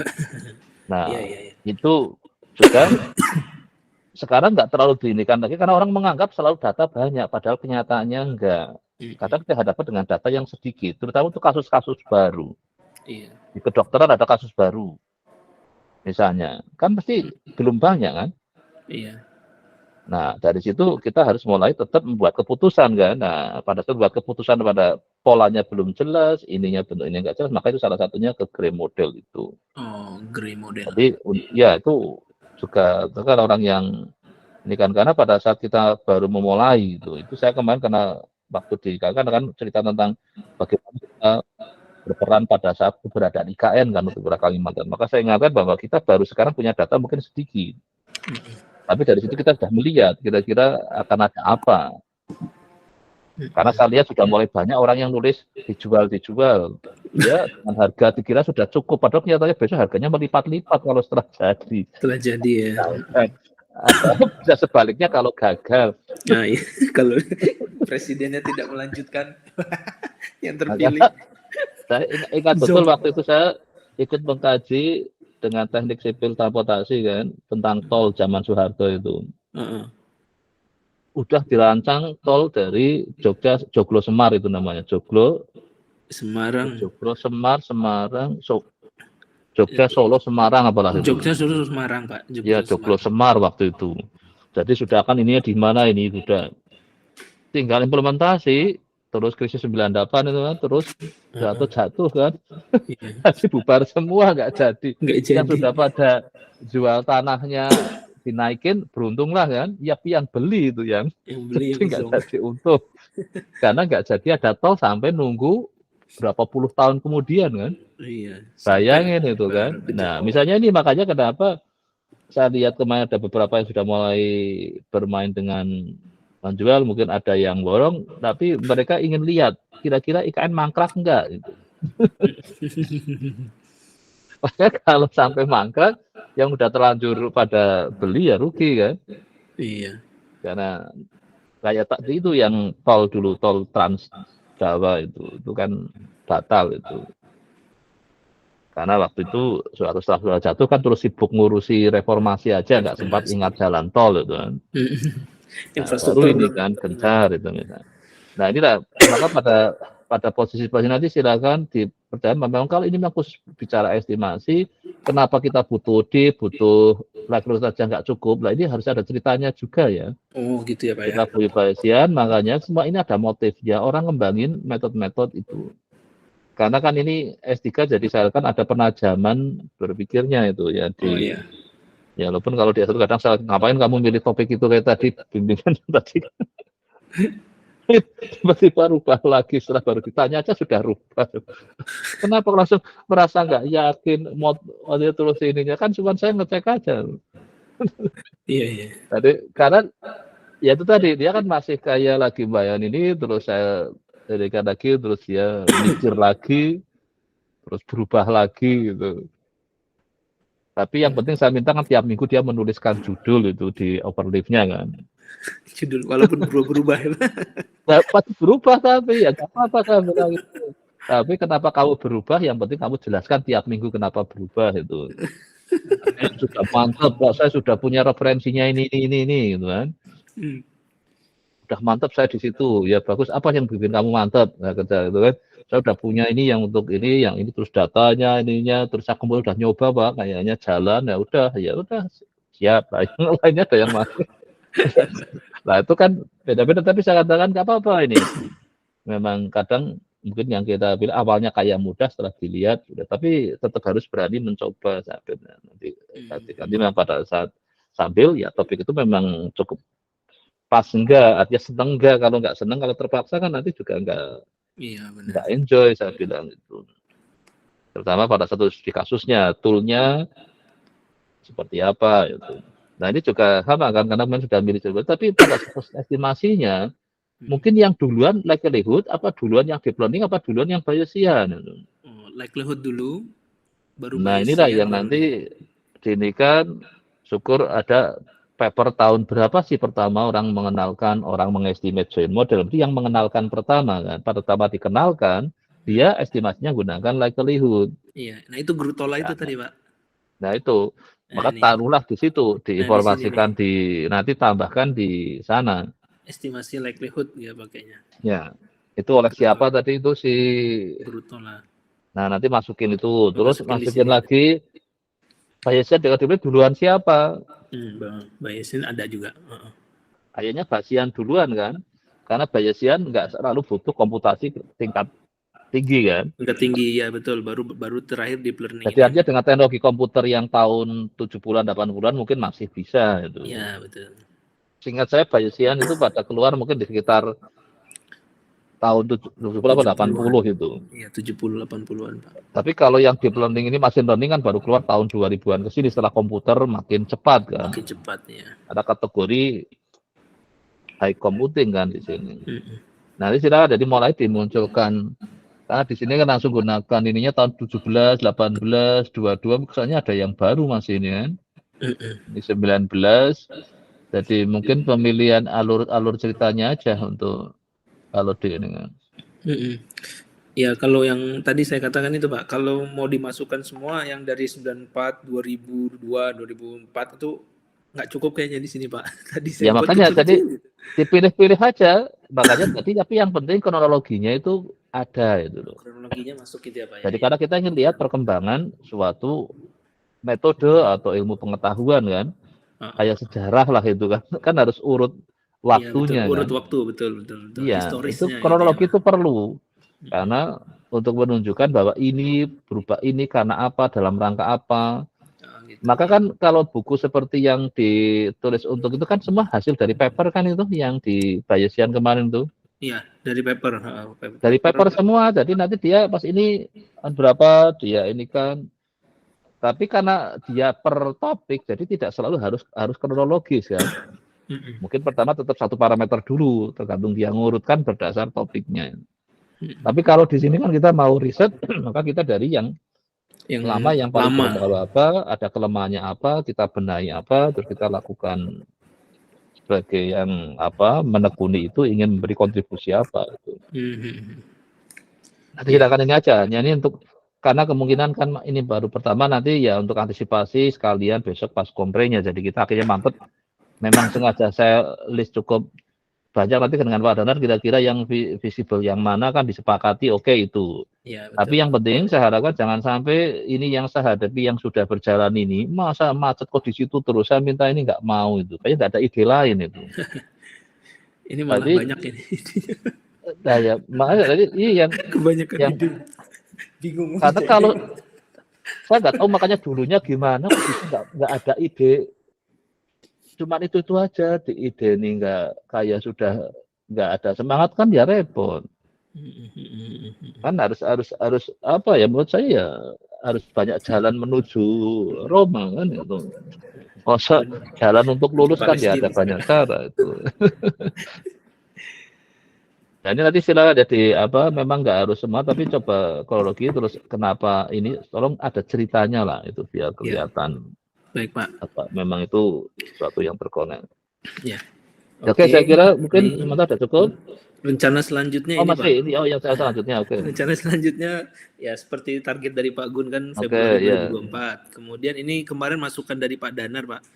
Coba ini katanya estimasi join modelnya itu dengan di sana kan ada 4 atau 5 model gitu ya, metode gitu Pak. Nah, coba satu yang ini misalkan dipilih, kemudian ditelusuri dalaman matematisnya seperti apa, kemudian itu bisa dimodif nggak?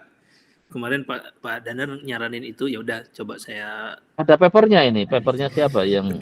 Papernya si Rizopoulos tadi itu Pak, yang 2012. Dia menyebutkan ini ada 5, ada piecewise, ada ada Weibull, PHGH gitu ya, ada macam-macam itu. Nah, cuman saya minta ke bukunya, itu detailnya nggak nampilin itu tadi yang saya bilang pagi tadi Pak. Dia nggak nampilin bentuk matematisnya seperti apa gitu. Nah, maka kemarin saya email itu nanya tentang itu gitu, nanya tentang metodenya. Nah, kalau yang itu yang dari Rotterdam? Oh, yang Belanda. Iya. Oh ya itu maksud saya Rizopoulos itu dari Belanda. Oh yang Belanda itu. Oh dia nggak mau lebih detailnya ya. Detailnya dia. Nah waktu itu saya kontak Pak Fajar langsung pas hari itu langsung mau pulang ya sudah saya pikir dia sempat main ke Rotterdam ternyata sudah nggak bisa. Nggak sempat. Nah dapat baru tadi pagi saya kan kontak siangnya karena dia kan sudah bangun kalau tadi pagi kan sana masih malam. Masih malam ya. Masih jadi tidur.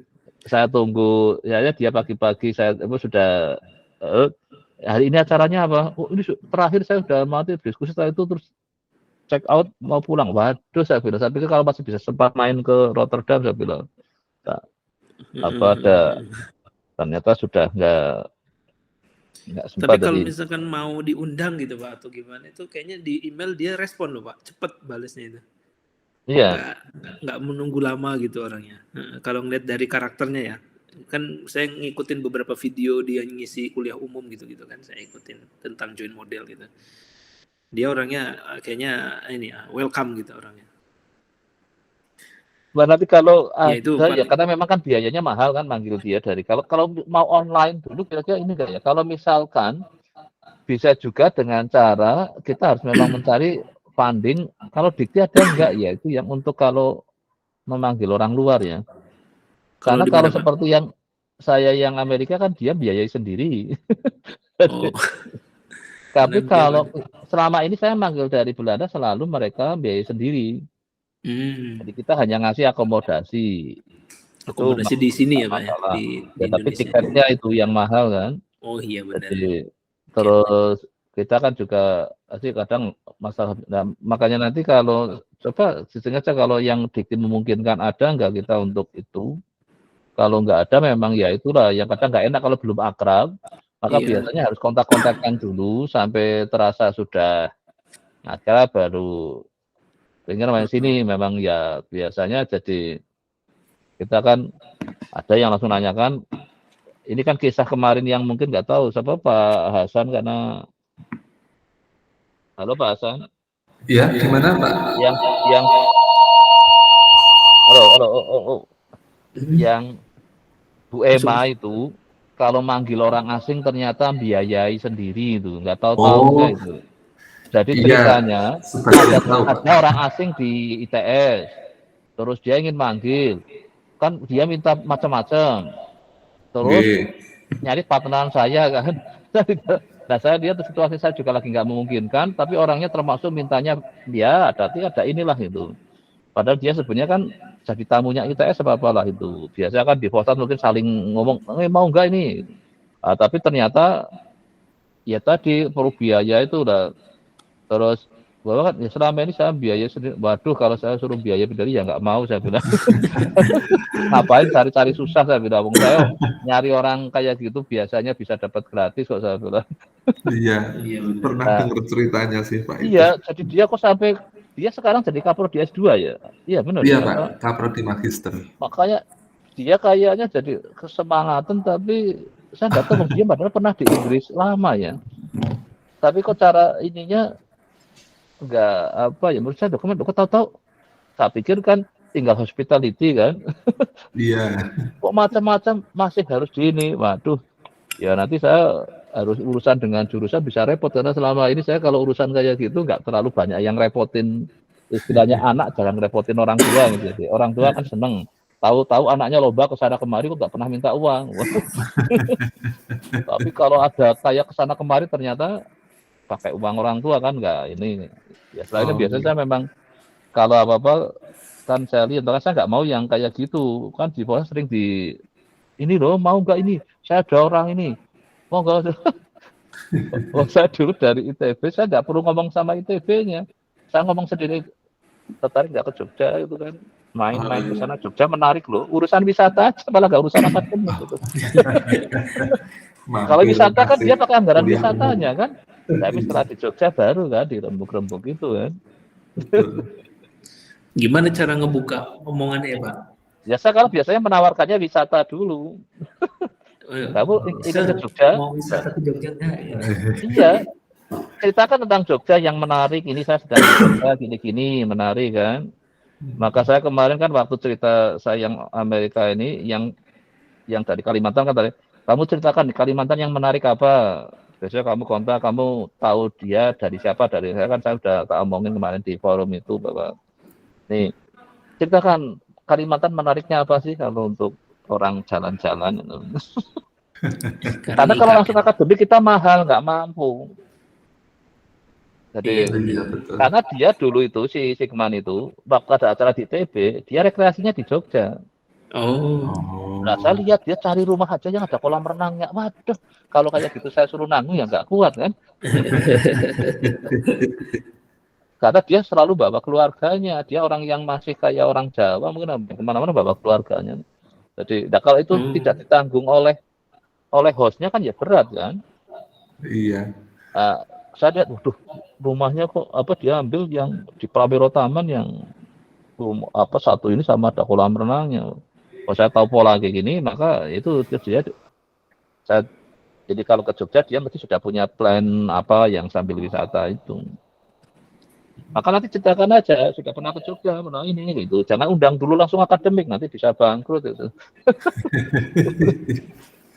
Nanti dia kan bikin plan ini kan. Nah, nanti tinggal di sini kita beri fasilitas jalan-jalannya, tapi kan nggak perlu bayar HR-nya, kan bayar HR-nya sama tiketnya kan berat kan. Iya Pak, betul. Oh dulu waktu bimbing saya itu kan dapat honor itu. Ini harus diterima dulu di depannya saya pun diamplopin itu kan. Terus jalan-jalan setelah selesai ya kembalikan ke saya udah nih. Ini kan. Tapi selama dia malah jalan-jalan ya ingin bayarin sendiri dari itu mana dia. Iya. Dia yang ngajak ininya karena dulu anaknya enggak dari tapi istrinya ikut. Ya saya carikan. Ya, jadi ya apa mereka kan tahu tapi kalau kita malah namun saya undang untuk bicara di tempat saya wah itu cari penyakit nanti itu. Dulu saya waktu itu terakhir sudah bubaran workshopnya kata kamu pernah ke Jogja bagus loh ini ada ada ini. Oh iya saya ke sana ya. Nah, terus ya karena saya kan pribadi tembukanya kan jadi dia tahu kan mungkin akan bebanin saya kan. Oh iya. Kalau saya pakai institusi wah langsung dia mesti terus dia main ke langsung baru saya mampirkan ke jurusan gitu kan. Terus berikutnya dia sudah berapa kali datang pakai tiket sendiri. Ini paling saya carikan yang penginapannya. Oke lah masih rasional kan. Iya, kalau penginapan Paling kamar kan nggak terlalu mahal lah terus sama. Tapi yang berat kan tiket kalau sama harus pakai standar sana kan. Iya. Maka saya selalu gunakan makanya yang kemarin yang Kalimantan kan nggak punya uang kan saya bilang karena program tinggi baru kan yang kita ya saya lagi bingung sehari ini lagi ngubah ini karena dia saya lihat sekali masih kesulitan kan di sisi keuangannya kalau harus membelanjakan biaya itu kan. Iya. Dan dia juga kebetulan kayaknya masih lugu perlu di ini kan. Tahu cari mah kalau udah orang jadi ini karena acara utama saya kan di Samarinda kan saya pakai juga anggaran kan pengabdian masyarakat jadi memang yang didatangi yang nggak perlu ini mungkin kita lagi pengabdian kan. Tapi suruh mampir sini ya oke lah itu tapi waktu saya ini kan nanti ya makanya itu cara supaya nggak keluar banyak dana bolehlah sering kalau bikin acara cari sponsor saya bilang kan perusahaan lokal lah atau apa Kalimantan Timur banyak perusahaan besar itu. Nah dari situ kan nanti bisa ada kredit uang bisa inilah itulah nanti untuk keperluan operasional karena kalau pakai anggaran ininya mesti tetap berat itu karena kan masih baru kan juga.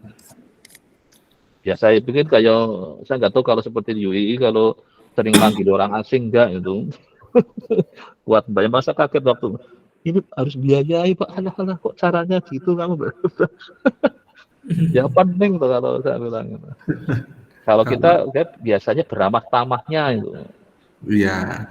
berikan keramahan saya bilang itu sudah cukup itu dia merasa sudah senang dia aja bolak-balik itu dulu makanya akhirnya juga mau deh.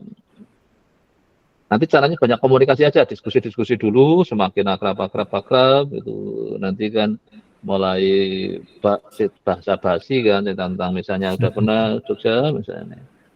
Saya juga asalnya dari Lampung, tapi saya senang sekali di Jogja. Wah itu apa sih main dari Jogja lah nanti dia kan mulai. Silakan kapan-kapan melihat boro-boro lihat ini lah. Tapi kalau langsung akademik nanti dia akan pasang ininya. Tarifnya Pak kita jelas nggak kuat. Mau bayangin sobat saya misalnya nih yang Singman itu untuk nyekolahin anaknya aja berapa untuk rumahnya aja yang sebulan 20 juta ya tidak saya langsung ditolak mentah-mentah sama departemen tuh. Aku ngapain datangin orang-orang kayak gitu hebat. Terus saya lapor gratis langsung dibuatkan surat kan karena dia ngedraft di suratnya langsung ngomong itu nggak ada itu. Langsung yang tanda tangan BK-nya kan. Jadi silakan ya komunikasi dulu aja kalau memang dia nanti cukup ini toh apa mungkin kadang sekali-kali jadi diskusinya mungkin nggak cuma singkat tapi bisa juga pakai Zoom nanti mungkin saya join nggak apa-apa bisa kayak gitu kan apa online dulu lah nanti mulai akrab seberapa dia nanti juga analisa profilnya bisa lihat dari orangnya kayak apa itu Mulai punya kira-kira fisiologinya kayak apa, orangnya enak enggak, itu biasanya sudah mulai kelihatan ya. Nah, nanti dari situlah kita jadi tidak terlalu berat. Karena yang jelas kalau dengan orang asing berat kalau kita harus nanggung terlalu banyak yang ini kan, karena belum tentu kita akan bisa menjual dengan harga yang mahal, misalnya. Apalagi seperti kebiasaan di matematik, sebenarnya kan kadang gratisan kan ada orang asing kan itu. Iya. Saya gelis, buku gratis. Nggak pernah itu ya ini kata sampai kadang ya. Ya oke, saya kira mungkin sementara udah cukup. Cukup Pak. Masih ada lagi? Ya oke lah, besok kita yang penting siapkan untuk besok. Nanti saya nggak tahu schedule detailnya, saya juga nggak lihat. Mulai jam 8 ya. Tampil jam berapa besok yang Pak San sama Pak Andri? Saya terakhir Pak. Oh, malah yang sore. Kalau nggak salah 14.15. Jadi kalau saya lihat ini jam 8 sampai jam 3 itu di Google Calendar. Itu saya paling terakhir di sesi yang terakhir sampai jam 3 itu Pak. Oh, yang awal-awal berarti yang senior dulu ya? Mas Hasan awal. Kayak. Oh, Pak Hasan malah awal juga. Oh, saya setengah 10 Pak, 9.40. Oh, berarti asal ini kelihatannya lebih ke posisi pemonepnya sama promotornya. Iya Pak, betul. Kemarin karena di otak-atik rumit jadi hanya dipindah itu. Ya oke, saya kira mungkin sudah cukup ya sementara ya. Cukup Pak. Terima kasih Pak. Kayak minggu depan kembali ke Senin ya. Oh iya Pak, ya. Nggak apa, jadi kayaknya sementara, pokoknya kalau nggak ada perubahan ya sementara nanti di Senin dulu. Ya oke ya, makasih ya. Oke, baik, Pak. Yuk.